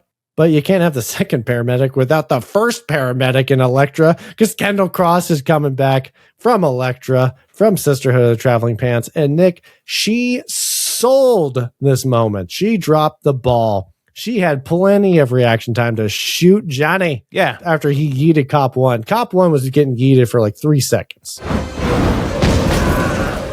Cop 1 didn't hesitate. Logan retracted his claws and he said, bam, I shot you in the head. Cop number 2 saw her partner get yeeted for 5 seconds. She had a Didn't solid shoot a gunshot. Yeah, she had a lot of time to same line of sight, same threat, but she sold. Froze. So then he yeets her. He's blowing up cop cars, and Ronnie's looking out the window like, "What have I done?" There's carnage outside my house. After the scene wraps up, Logan wakes back up. The bullet gets pushed out of his skull from his healing abilities, and Rogue stops Pyro with her powers. It's all just a chaotic mess. What I thought was hilarious was that the parents joined Ronny in the second story window of shame and judgment, because they're all standing in his bedroom, like from the same window. It's like, why'd you guys go upstairs? That's funny. Well, if there's cops shooting on the first story of the house, I'd head up the stairs too, to be fair. I guess maybe it's the best view. But yeah, they're just looking out the window at their freak son, Bobby. But as we know, you don't want to be in the second story if Pyro's out there setting stuff on fire. Because, hey, Victor, your dad was in the second story of a house that was on fire, and, you know, it's not a great place to be. So Thomas was upstairs, and he got yeeted out the window. The baby. Thomas Yes. the baby. Yes, Thomas. Yeah. That's a Smoke Signals reference if you don't get it. And if you don't get it, listen to the episode. Hey, Victor. Meanwhile, James, we have another big old-fashioned standoff going on between Jason and Charles. And Jason is our Mutant 143, Stryker's son. And Jason wants Cerebro at the direction of his father. So I didn't quite understand this. If you mentioned it earlier, does Stryker sort of like lobotomize Jason? Does he have control over him? Because he is able to whisper into Jason's ear and tell him what he wants him to do. We know Jason hates him and his mom. So I didn't quite get where that control came from. Yeah, I think I was looking up like fan wikis of like X-Men wiki, Marvel fandom wiki. So like, I don't know if this is like legitimate or canon, but it seems like he lobotomized Jason and disabled him, put him in a wheelchair so he can control him and exploit him. The thing I didn't understand was the blood that secretes from his brain, or the fluid that secretes from his brain, can be used as a mind control device for others. But how is that connected to Jason, and how is it controlled? Like, whoever whispers in his ear, is that what it is? Does it have to be the person injecting it? Like, I didn't understand how, like, can anybody pick up the syringe and do it, or does it have to be William, you know? Yeah. Also, why don't you just syringe Charles instead of going through this elaborate plan to have Jason? I think it was too, Charles was too strong for it, but Jason's strong enough to control somebody. Because at the end of the movie, Charles is kind of taken over by Jean. Like Jean, you know how Charles speaks through people who are, like you were saying, lesser than him because he has more power and more aura. But Jean has, by the end of the movie, has a lot more control over her powers, or maybe something else is controlling her powers. But she's able to kind of puppet Charles. So I think it's like Omega level mutants, and however strong you are and what you can resist and what you can't. Well, Jason takes over Charles' mind in the form of a creepy little girl. There's some really cool scene transitions where you see them and they're in the mansion. Then the camera pans around and you see Stryker behind them. And so there's the effects on this movie. We said it at the top. I can't speak highly enough about. There was no effect where I went, oh, that's dated, and that took me out of it. You know, from because we had some gripes in the first one, like with the bendy claws in the final fight on Statue of Liberty, and anytime Cyclops did a beam, it just looked really cheesy. But no complaints really in this one. No, not at all. Everything looked really good. Well, Stryker tells Jason, "Find me Cerebro." I'm still not sure what finding Cerebro mentally will do. I think it's just going to force Charles to use his brain to think he's using Cerebro to do something, but really he's transmitting it through Jason. Because they lead him into a dummy version of it. It's like a second version that Stryker built. So I think he just wanted to walk a line where he can create this illusion in Charles's mind where it's like not unbelievable, almost like a dream, where like if you know something's like super like wrong or unrealistic, you might wake up and say, wait a minute, what am I doing here? But maybe he was trying to walk that line of, oh, this is convincing enough to Charles to trick him into getting what I want, rather than full on mind controlling him and telling him what to do. You know what I'm saying? Gotcha. It's like gaslight. Yeah. That's just my interpretation. I'm not sure. Yeah. I just don't know why you needed a second Cerebro. I want to say because they kidnapped him and they didn't want to have the other mutants know where they were, so that they can coordinate an attack, perhaps. Because let's say if they just did it at the X Mansion and they just used the Cerebro that's already there, you know, Wolverine can round up all the powerful mutants or whatever and maybe attack Stryker. I think he was trying to do this in secrecy and just kind of be like safely hidden away from everybody. But they, of course, are going to find him. Well, James, after our run-in with the Boston PD, X-Men, Pyro, Bobby, Rogue, we are going to go ahead and reunite with our crew, and we're going to go and save Charles. We're going to get in the X-Jet. We're going to fly. There's going to be a dogfight in the sky. And I'll tell you what, they don't quite win the battle. These military pilots are dogging them a little bit. And Jean is saving them from these explosions, from these missiles. And just like we saw at the beginning in the museum, her powers are getting a little shaky. She can't save them from the last missile sent their way. It's going to hit them. They're going to go down. And as they're going down, you know, they're looking to Jean to save them. I'm thinking Storm, like you're going to spin up a tornado to kind of lift you off the ground or something, right? We got to do something. Well, the hole in the plane closes, and it's very reminiscent of Magneto closing metal, kind of that same sound of we usually hear. Well, before that, Rogue was like, she has trouble inside jets for some reason, because she was like fumbling with the seatbelt. She's like, couldn't put it on, and then she flies out. And then we get this sick moment with Nightcrawler where he BAMFs out of there and grabs her and then goes back in the jet. saves her. And then that big ass hole that's in the back of the jet that the missile blew out, we get the metal bending in, and then we're like, oh, they're like, oh, Jean, you're doing it. She's like, it's not me.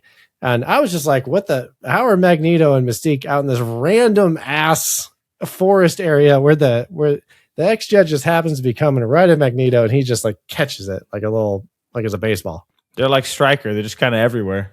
'Cause you're everywhere to me. Magneto and Mystique, they're catching planes. Stryker's gonna go throw a jab and say, hey, he's gonna go torture his son, Jason. Gonna go torture his son.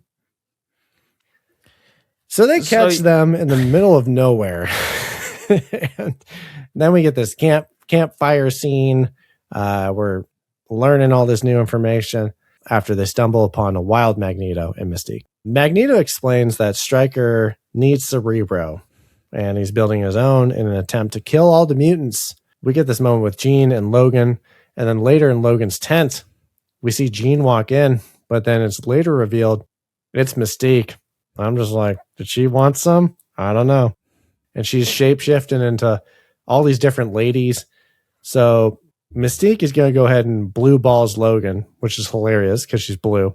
And then later on, when we team up and go to Lake Alkali, she's going to go blue balls the base. She absolutely is.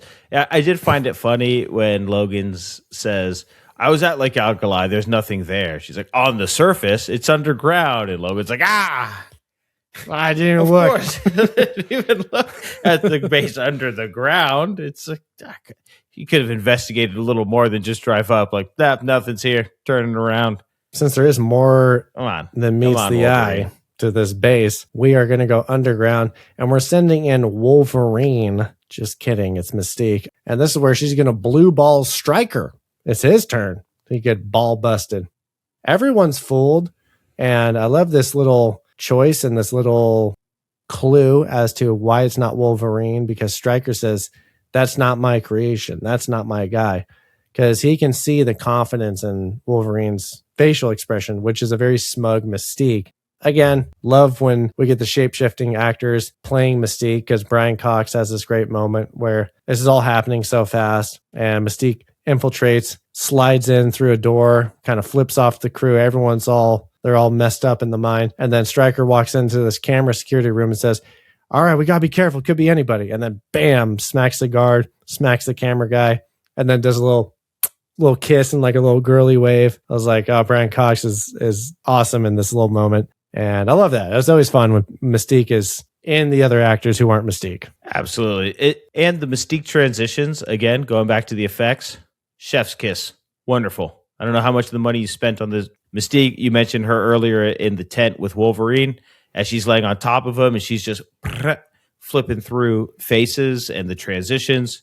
Fan-freaking-tastic. Yeah, it's really good. Well, James, we do have this unlikely team up because we have Mystique and Magneto with our crew. Wolverine is now finally at the base underground he didn't know existed. So he has this whole thing where he's torn between searching for the answers to his past and also sticking to the plan. Yeah, no. He Leroy Jenkins himself out into the middle of this base to go ahead and find his answers. Cyclops has been got at a certain point here earlier in the film. And so like you said with James Marsden, they kind of nerfed him a little bit. And then we see him. He has the same circular scar in the back of his neck, which means he got hit with the mind control stuff. And him and Jean are going to have to fight. Seemed a little unnecessary to the movie. I know they wanted to give Cyclops, they were like, hey, we fixed the eye thing. We want to show it off a little bit. They kind of just bring him back in. They're like, oh, don't forget Scott Summers is in this movie. Yeah, they have this small fight, and then he's totally fine after there's this giant beam explosion that actually cracks the dam. Yeah. It's like Hawkeye in the first Avengers. Hawkeye kind of got the Scott Summers treatment in the Avengers because he's under mind control the whole time. Yeah, it felt like the writers were thinking, all right, Cyclops got his thing. All right, we're done now. Because he doesn't really, matter the rest of the movie. He doesn't really matter the rest of the movie. I mean, we were complimenting how well they were balancing all these stories. So then you're going to run into a problem where like we have too many characters. So one of them is just going to get benched.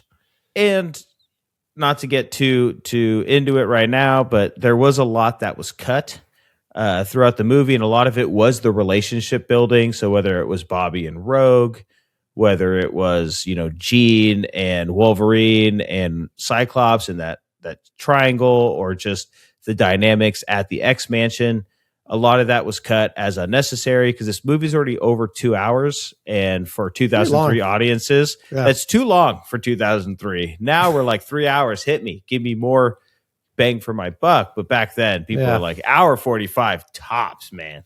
But Wolverine's going to be out there in the base, or under there in the base, and he's going to have flashbacks. He's going to find the room, the facility where there's this liquid adamantium. He's getting his flashbacks, and this is where he was part of that Weapon X program. And it's finally all coming back to him. And of course, who pops up? Because he pops up when he's needed most. Frickin' Stryker. And then Lady Deathstrike comes up, and he's like, I thought you were special. You're just another failed experiment. Out. There it is. The emotional jab. Mental game. Dude, mental. He's a villain. He's a villain. Yeah. And I have to say, this Lady Deathstrike versus Wolverine fight is way better than the Mystique versus Wolverine fight in the first movie. There's a point where she actually yeets him up in the air, and he's just a backflip, and then he lands on this like grated thing that's like a catwalk. It's not even a catwalk. It's just like a random, it's like a Frankenstein like chain surface that is just like human sized. It's like the most uncomfortable hanging bed you will ever see. It's like a grated metal thing. He lands on top, and then Deathstrike, like a spider monkey, like climbs up on the bottom of it, and there's this perfect little choking hole for her to put her hand, and she's like choking him from underneath, and she's also just pricking him in the back with her long ass fingernails. I was like, oh, this looks like the worst acupuncture treatment I've ever seen. He slices the chains that are holding this thing up, and it just goes, it like drops like a old medieval thingamajiggy. Does a Dunkaroony on her in the vat of liquid. Lady Deathstrike does a Friday the 13th style rah!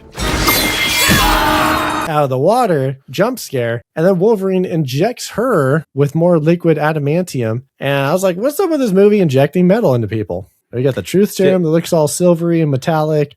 You got Mystique that's injecting Homeboy in the dirty ass bathroom.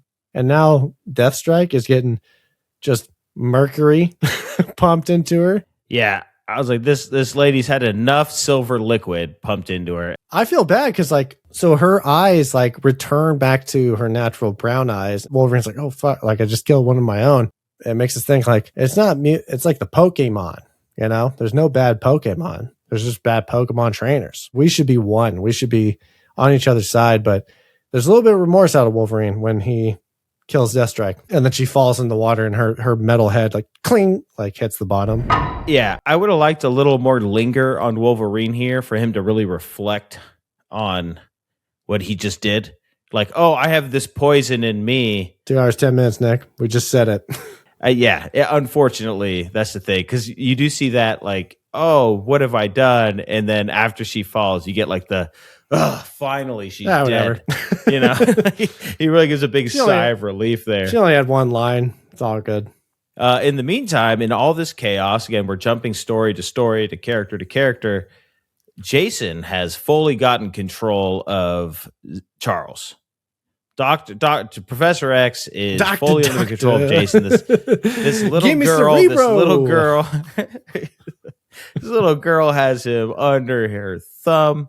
And by little girl, I mean creepy little bitch that is being a projection of Jason. And he starts targeting mutants, and all the mutants hit the deck, holding their heads. Their brains are exploding because Professor X is just completely let loose on it. Magneto's going to break in, and earlier on the plane, he tells Pyro tells him, oh, is that your helmet? It's pretty lame. And he goes, this is what protects me from the bad guys. And so Magneto goes in. His helmet, protects him from Charles. And so we're going, oh, this Stryker's the bad guy. He's getting protected from him. He's actually right. He actually is somewhat of a good guy. He's able to save the day by breaking in. Oh, just kidding, dog. He's going to rearrange the panels because he says earlier, I helped build Cerebro. So I know how it works.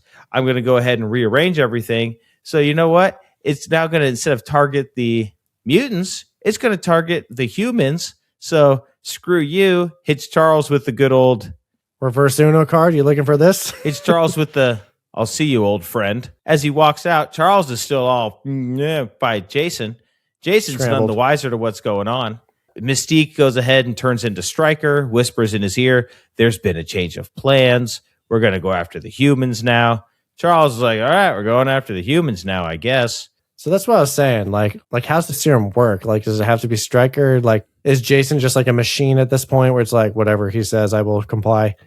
Or is it like, wait, you just had, this whole thing was about killing all the mutants. Now we're just flipping the switch. So I just want a little bit more clarity on that, but nah, I could get it. I'm in the same boat. But Wolverine's going to chase Stryker outside because Stryker realizes his plan's falling apart. He runs outside of the dam at Alkali Lake.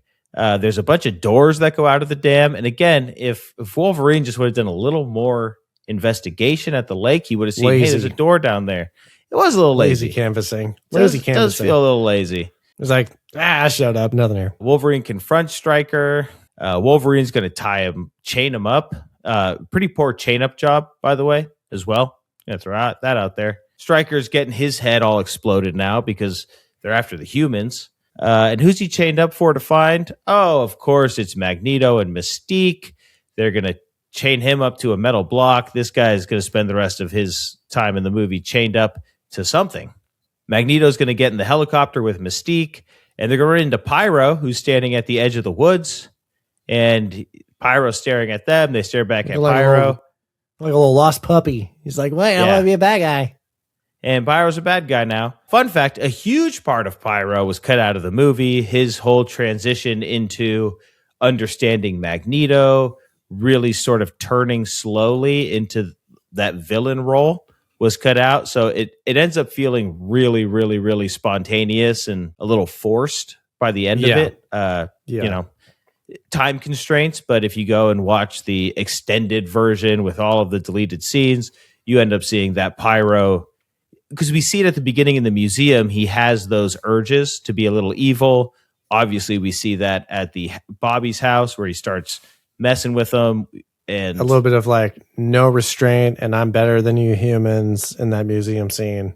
And Magneto and him do have a small moment on their way to Alkali Lake where Magneto tells him, you are a god among insects. Never let anyone tell you different. And you see Pyro go, oh yeah, no, that's a good point. In the meantime, Storm and Nightcrawler are going to save the professor. Storm believes in Nightcrawler. They also have relationship that's cut out of the movie because they end up growing really close. Storm understands him, really speaks to him. She's like, Nightcrawler, I need you to get me on the side of that door. And he goes, I can't go somewhere that I can't physically see. I don't know where I'll end up. And she just hits him with a, I believe in you. And then he does it. And again, felt a little forced. If the relationship was built up like they wanted it to, would have felt better. But, you know, we're fine. Runtime. Storm's going to turn that room into like below freezing. Just enough uncomfortability to knock Jason off his game. They're fine. Everyone's better. But guess what, James? The dam's breaking. Ah, damn. Dam crumbles. Jason is going to be left behind and knock off Cerebro. And he's going to get crushed to death, I assume. Wolverine comes back to the base where they find each other. They say, don't go that way. There's all this water coming. Wolverine saves them by closing one of the big metal doors to stop the water from coming in. And I like how in 2003, it was just, to close this, I just stick my claws into this metal device and it does what I want. Dude, that's any action movie. That's any action movie of just like no effort. They're just like, shank it, and then it works. It's like, no, shoot the control panel, it'll happen. Yeah. That's just a trope of action movies. They get all those kids out. They get all the mutants out. We're running away with our team. Rogue, again, having so much trouble in the jet. Zero aura coming in with the jet. What is wrong with her? Because she's flying the jet out into the open where to get it closer to everybody. And then all of a sudden she crashes in. She's like, ah! I was like, if I was doing something I wasn't comfortable with, say like flying a jet or driving a car, I didn't know what to do. I'd be I got shot with a missile. I'd be very quiet in concentration, not. It feels like that makes you worse at what you're trying to do. From behind the trees, and everyone's like, "Oh, cool! The X-Jet's here!" And then all of a sudden, and then she's like, They really nerfed Rogue, man. Rogue was just they made Rogue so lame. Sorry. Yeah, I really felt like Iceman would have been good in the dam situation where he could have stopped the water by freezing it. But they left him and Rogue back in the jet. Like, hey, you young horny teenagers, don't you stay here in the jet? Oh, what do? Oh, I can freeze water. That's not gonna be helpful. What do? Oh, I can stop the most powerful mutants from using their powers, like Jason. No, you guys stay on the jet. Odd decision. Yeah, they would have been the most helpful. They would have been the most helpful. I can't think of anyone who would have been more helpful in that situation. Yeah, but bring Rogue in there. Just be like, all right, grab Stryker, grab Death. Just touch him. Suck off everybody. Yeah, just suck all the life sports. Yeah, suck them. Suck them, Rogue. Also, we're in this big ice facility. Don't bring the fire guy. He might be helpful to melt something. They really fumbled. They did. Oh, well, let's bring the person who can control the weather underground. Well, that did work because she did freeze out. She did. I'm just. But then Bobby could have did that too. Whatever. What I'm saying. Anyway, the dam's breaking. The water's rushing towards them. The jet, it needs to take off, but it just physically cannot. Storm's trying to get it to work. And James, we have the ultimate sacrifice play.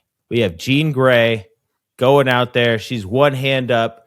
Moses parting the Red Sea with the water. Other hand is back. She is lifting the jet. She's controlling the jet. She has... I wish we had a little more build-up to this, but she has gotten full control over her powers. It has all clicked for her. The Dark Phoenix energy is flowing through her, and she is flipping all the switches on the jet. She's getting it started. Scott's screaming, "Open the door! Open the door!" Storm saying, "I can't. I can't." This is where she speaks through Charles and saying, like, this is the only way, yada, yada, yada. Nightcrawler's trying to teleport out and go get her, and he says she's not letting me. So yeah, she's going crazy in this moment with this big sacrifice play. I didn't really know why she had to get outside of the jet. It's like, couldn't she just do that from inside of the jet and still like take the jet? I felt like a very like lazy way to kill her, quote unquote, kill her off. But as we're going to see at the very end of this movie and the next movie, it's all about rebirth and the Phoenix rising, and it's going to be the Dark Phoenix storyline. So they just needed a reason to do it. Felt like it could have been easily avoided, especially with everyone's overpowered powers. And I feel like even just like, so these guys are superheroes, right? You get hit by rushing water. We're supposed to believe you're dead. Like Darth Maul got sliced in half, fell down God knows how fucking far down this pit of death, and he survived that. And we're supposed to be like, oh, Jean couldn't survive this tidal wave. It's like, she's Jean Grey. It felt like it was like, we've seen these mutants go through way worse situations and come out fine. Yeah. The only way I could justify it so it makes sense, if I was trying to be an apologist for the movie, I would say... I will also be an apologist after you. Let me see what you have to say, though. I would say the Dark Phoenix energy took over and basically said, you have to die so I can be reborn within you. Therefore, that's why she says there's no other way. It's not there's no other way to save you. It's there's no other way for this to go down. And so it took over her, forced her out. What I was going to say. I was going to say Dark Phoenix, the Dark Phoenix Force. The Dark Penis. Basically, the Dark Penis. The Dark Phoenix Force basically told her, like, this is the only way because she kind of is losing her grip on her powers and it takes over her. So, yeah, that makes sense. Yeah. But still, I feel like everyone in the jet could like did a flyover and be like, all right, where is she at? She can't be dead. But they're just like, she got washed away. She's super dead. Well, Charles could have been like, where's the body? It's still alive. Although if she could hide herself, I would say Phoenix Force would hide camouflage from Charles, but yeah. The movie wants this to happen. The Phoenix Force wants this to happen. the movie clearly wants this to happen, so we're letting it happen. Just let it happen. Well, we're thinking to ourselves, okay, we're going to go get Magneto. We got to get Stryker. We're already an hour and 50 into this. Like, what else can we do? Well, we got to go to Washington. And they said, we got to warn the president. War is coming, right? You said the Civil War, the war aspect is happening. Magneto's been saying for the last 1.89 movies that the war is inevitable. Stryker's basically told you war is coming from my end. So we have these two clashing forces Charles trying to get in the middle of. So they're going to go to Washington. Charles is going to one more time do his whole everybody freeze moment in the White House, in the Oval Office, as the president is giving his address. I thought they could have timed it better. He probably could have got there a little sooner and stopped him before he gave the address, because then the president comes out of it mid-address, like, like in front of the American people. So it's kind of a dick move there, Charles. And I guess it's more dramatic for the audience to like say, oh, the president's going to do it. And then we get the super sick moment where Charles comes in, lightning's flashing. They bring his former assailant in the room as well to really shake his mental. Like, oh, there's that Nightcrawler guy who almost got me. The president's like, I don't respond to threats. And Charles goes, it's not a threat. It's like, yeah, but you got the guy trying to assassinate me behind you. So it feels a little bit. It seems very coded in threat, but okay. Got to be honest with you, buddy. Feels like a threat. So they make their plea of like, hey, war's coming. You have to like make the smart decision of what to tell the American people. And then we don't get to see what happens after that. But we're back at the school, Nick. Logan and Scott, they have a nice little moment. Logan shows some humility to Scott. And he says like, hey, she chose you, bub. It's like, I hope so. My girlfriend. Yeah, he doesn't know what happened in the forest. I know, he's totally kissed him. He's like, I didn't know there was what the fuck are you talking about? I didn't know there was a decision to make. Happy she chose me. She's super dead, quote unquote. But she's not, Nick. No. Because we get a voiceover from Jean. We get this phoenix shape soaring beneath the waters of Lake Alkali. And we hit credits. Yeah, I thought the voiceover there was really, really good because the movie starts with Charles's voiceover. He's the most powerful mutant in charge of everything. As you noted, you get the Phoenix outline. And then we bookmark the movie at the end. Jean's voiceover, she is now in charge of the story with that Phoenix symbolism again. So it's a really good bookend of the start, finish, and we hit credits. We hit credits. And Nick, as always with the credits, I got to point out the funniest names in the credits. Lots of names in this movie. Lots of people worked on it. But we're going to start out with a banger. We got Dusty Finkbeaner. Oh. Next up is Robin Jobin or Robin Jobin. I'm pretty sure it's probably Robin Jobin, but it's like Sean Bean, looks like Scene Bean or Sean Bon. Yeah. Robin Jobin. And the last one's going to be Bubber Gunther. Nick, my honorable mentions are going to be Jim Finkbeaner, probably a brother to Dusty. Finkbeaners. Finkbeaners are out here in full effect. I did shout out these other guys, and probably the last one and somewhere else. We got Ross Fanger and Silver Butler. Not funny enough to make the cut, but I did mention them before. Also, Brian Peck was a news reporter. That fuck. That just ruined. That just put a bad taste in my mouth. He's like at the very end of the credits. I was like, fuck you, dude. Movie just lost 0.1%. Oh, no. But I do want to shout out some uncredited friends of the show. Our friends in the background friends. So we had Kurt Max Runte. He played Chief of Staff Abrams. And he was also Nicholas Nachios in Elektra.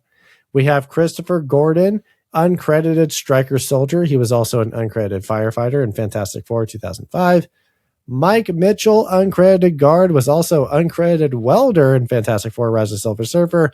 Darren McGuire, uncredited Stryker soldier that Logan stabs through the foot, was also contender in the original X-Men. Not sure what that is. Probably from the fight scene, the cage fight scene. And lastly, we got Valerie Tion, uncredited X-Kid at Museum, was also the New York teen girl #1 in Rise of Silver Surfer and interview girl #1 in Sisterhood of the Traveling Pants. Coming back again. A lot of pants ties. You went deep with the friends of the show on this one. I went on every single person. I'm not missing it this time. I love it. I got you. Nick, that's going to go ahead and wrap up all of the usual business for X2. But now we got to get into the awards section. It's Mini Pops. This is where we go over the best, the worst. We are going to nominate our best weapon, best fighter, most valuable character, biggest piece of shit, the best death, and the best yeet. If we got them. Nick, I'm revealing my nominees first. I'm going to show you on the count of X1, X2 coming at you. James, X2, X going to give it to you. Best weapon, you have Mind Control Potion or Mind Control Serum. Best fighter, Wolverine with your wild card as Nightcrawler. Biggest piece of shit, you have Stryker. Your best death was the Iron Blood death. And your best yeet was Logan off the second story balcony at the X Mansion. All right, Nick, whenever you're ready, you can go ahead and just show us your noms. Counting down from X2, X1.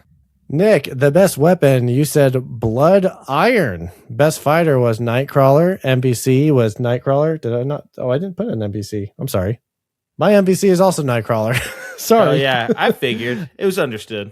Biggest piece of shit is Stryker. Best death is Lady Deathstroke. Is that on purpose? It is. And Nick, your best eat was Cop #1. Okay. All right. We got some samesies here. I apologize. I thought I was like, I think I fit everything on here. I didn't have my NBC, but I did write down on my personal notes, Nightcrawler, big time NBC vibes.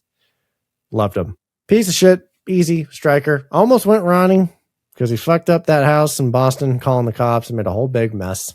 He did. But I think Stryker's clearly one of our better fleshed out corporate villains, as I said. Best fighter. So as a reminder for these franchises, when we watch a bunch of movies in a row, we had Magneto as the best fighter. Wolverine was our wild card. I was going to give it to Wolverine because he was going absolutely fucking nuts in the mansion. Nutty. Murkin. Yeah. However, Nightcrawler absolutely needs to be in this because he was taking out how many Secret Service members? He's a problem. Absolute problem. Let's throw Wolverine as our best fighter. Nightcrawler's our wild card for this one. We're going to retcon X-Men 2000. Magneto's just in for that. Wolverine wild card's out, but X2 Wolverine, more shredded up, is in. Plus, he looks better fighting in this one because in that scene specifically, he's just in the white tank top. It's very Logan-esque. We got the jeans, white tank top, not the black leather one at the Statue of Liberty. That was just lame. Yeah. He looks awesome. You know how in X-Men 1 he was looking all cut, and then in X2 he got all shredded. Shredded up. That's how you look. Is he only got better? Yeah. Best weapon, I went with the serum because it is dangerous. I feel like, I know you said Iron Blood. Only in the hands of Magneto. It's very obviously just a thing. I just loved how lethal it was. I had to call it out. I knew we were going to go with a better thing. I just had to call out how lethal those little iron balls were in the hands of Magneto. Very cool. Very You know what I'm worried about? I'm worried like we're going to get a first rounder matchup where it's Greg and Rowley, speaking of, from Diary of a Wimpy Kid. They're going to draw the truth serum. And that son of a bitch, Greg, is going to tell Rowley he's going to use the truth serum on Rowley to be like, hey, fight this guy for me or sacrifice yourself. I just have a bad feeling that's how it's going to go in the rap party. That's the Synodome. That's the Synodome. I hate it. I hate it. Well, Nick, your best weapon of Iron Blood was my nomination for best death. I thought that death, when you think about it, is absolutely gruesome. We had some really good deaths in this one. Lady Deathstrike is a good one. Yeah. Both metal in the blood. Lady Deathstrike, I think, would have been a lot more meaningful had Logan maybe sat on it a little more, right? Had really felt the weight of it. No pun intended, because she sinks to the bottom. Ding. But I think visually, the Iron Blood is the coolest. It's a little bit of a shock moment. If I was in the theater and I saw Magneto pulling blood out of somebody, I'd be like, holy shit!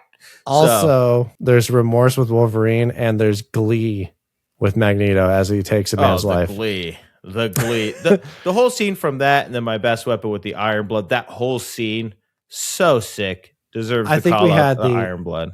The cherry on top was just the last little dead fish.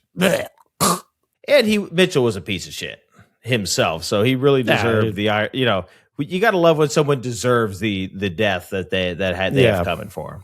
So it makes it okay. Best yeet. There was some good yeets here too. I know. So my 3 yeets I called out were Wolverine off the top rope, Pyro on cop 1, and then cop 2. And then Lady Deathstrike throwing Wolverine like it's nothing up in the air. Like it's not like that guy's a featherweight. He's a hefty boy. Adamantium's heavy. I went with Logan because it was just like an aura moment for him. Because he just sends it. I'm not like tied down to anything, however. So what are you thinking here? I think we flip the trusty pirate coin, heads being the Logan off of the balcony, and the tails being the cop 1 fire yeet. And I'm going to flip it, catch it, put it on my wrist. Flip, catch. It is heads. And That's heads Logan. means Logan off the balcony. Watch out, watch out. Watch out, watch out, watch out, watch out! Logan off the top rope balcony. It is the pirate coin, not the pyro coin. Not today. If it was tails, it would have been the pyro coin. But here we are. Not today, Johnny. That is our awards. Another solid set there. Now we can get into the final review. We get there via our sarcastic selling points. And Nick, I'm going to go first. I said, this is X-Men meets 2003 political topics. Very nice, James. I said mutants, but less cheesy and better effects. Final review. Fight. And that's going to bring us to the final review, Nick. We need to start out with what the other guys think about this movie. We'll get to the funniest rotten review you found on the internet, and then we'll talk about what we think about this movie. Starting out with Rotten Tomatoes, the critics, 85% of the critics were down with this. James, rare moment. We have a lineup with the audience because they are also at an 85% for this movie. And classic Metacritic is being the toad of the bunch, the Stryker, the Ronny of the group. They're scoring this with a 68, which is a 6.8 on the popcorn scale. Absolutely gross. Well, the people of Metacritic were at least a little better than the critics at a 7.8. Hey, a 7.8. Ain't it great? And familiar, just like our pre-pops. And now for our budget Cerebro. Locked up Magneto. Cyclops got no motion because of that truth potion. Kitty Pryde is walking through walls, and Logan got the blue balls. While Stryker is starting wars, hey, you can't smoke indoors. Score! Brought to you by a Mazda RX-8 in Mutant Blue. From IMDb, a 7.4. Nick, just like the first movie, we be Cerebroing. We're broing out. We are Cerebroing out over here. Same thoughts, same sentiment. How do we do it? I don't know. Maybe we're under the control of Jason. Nick, what was the funniest Rotten Tomatoes review you found? James, I thought this was really topical. Anonymous user back in 2020 said, "Oh, so serious, ... Where is it with like in the Avengers?" What? Say it again. Said, "Oh, ... So serious, ... Where is the wit like in the Avengers?" Oh, I didn't hear you at first. That is exactly what you said. Like why this was better because it wasn't so cheesy and like zingers here and there. Where's the how do you word that? Where's the wit? Where is the wit like in the Avengers? 2 stars. Who was that? Anonymous. Deleted his account. Howard. Probably Ronny. Ronny, Johnny, who knows?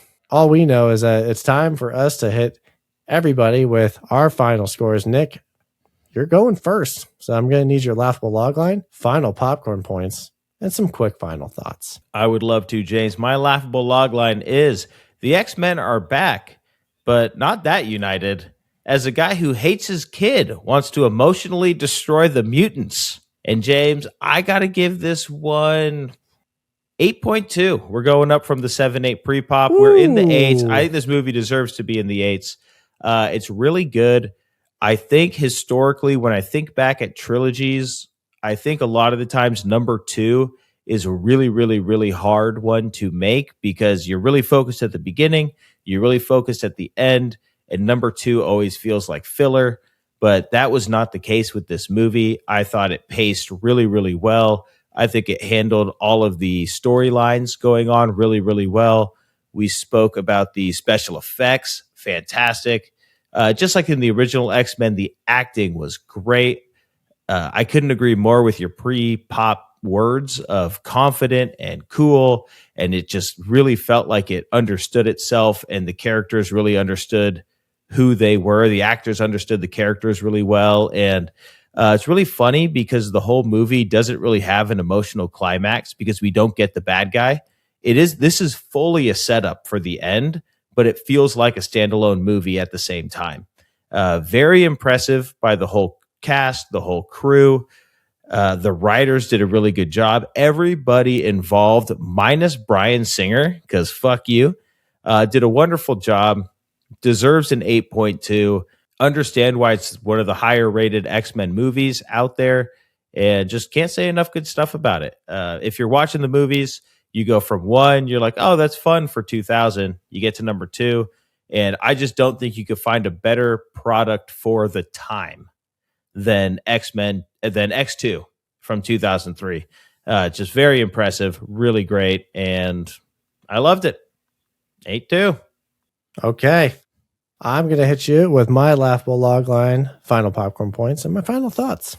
My laughable logline is mutant teachers team up with mutant terrorists to save their mutant students from a human terrorist. Nick, the pre-pop was at 7.8 for the both of us. And guess what? For the both of us, it's an 8.2 at the end of the day. I rate that. I'm going to join you, dude. I like it. Hell yeah. We're on the same page in the beginning. I don't think we diverged at all as far as our feelings towards it and how much we love this movie, how much it is a great sequel, one that surpasses the original. Very topical, not as cheesy. We had a lot of cool symbolism and metaphors and foreshadowing, and a way better villain. Well, sorry, Magneto's a great villain in the first one, but Stryker's great, and Magneto is a wild card character in this one. He's still Magneto, and so it's just a bonus that we have a true blue villainous character who is fleshed out, is compelling. Couple characters, like you said, kind of got sidelined, kind of got nerfed. We had some deleted scenes that could have made this movie a lot more juicier, but what you got to do with some restraints on the runtime. I think for 2003, phenomenal job, really good. This is an 8.2, definitely deserves to be in the 8s. The best of the original trilogy. Yeah, we're not going to give away what we think about the third one, but I feel pretty confident. It's not going to pass this. I feel pretty confident. It's not going to pass this one. I feel pretty confident. I remember enough about it. Yeah. And that's it. That is X2. We want to thank you guys for watching. Thanks for listening. Don't forget to follow us. We are at Just Play It Podcast on Instagram and YouTube. We are at Just Play It Pod on X. You're going to want to join us next time because we're going to be hanging out with a girl and her dinosaur, I guess. Yeah, it's a dinosaur. Yeah, you said it, James. Yeah, I don't.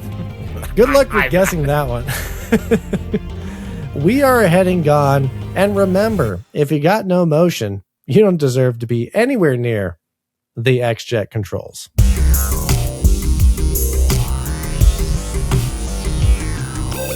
Just want to preface how Bryan Singer fucking sucks and how my new favorite character fucking hated him. If you didn't need a reason to like Cumming more, because I love Cumming. Cumming's the best. Bryan Singer probably saw it was like, Cumming. Fucking piece of shit.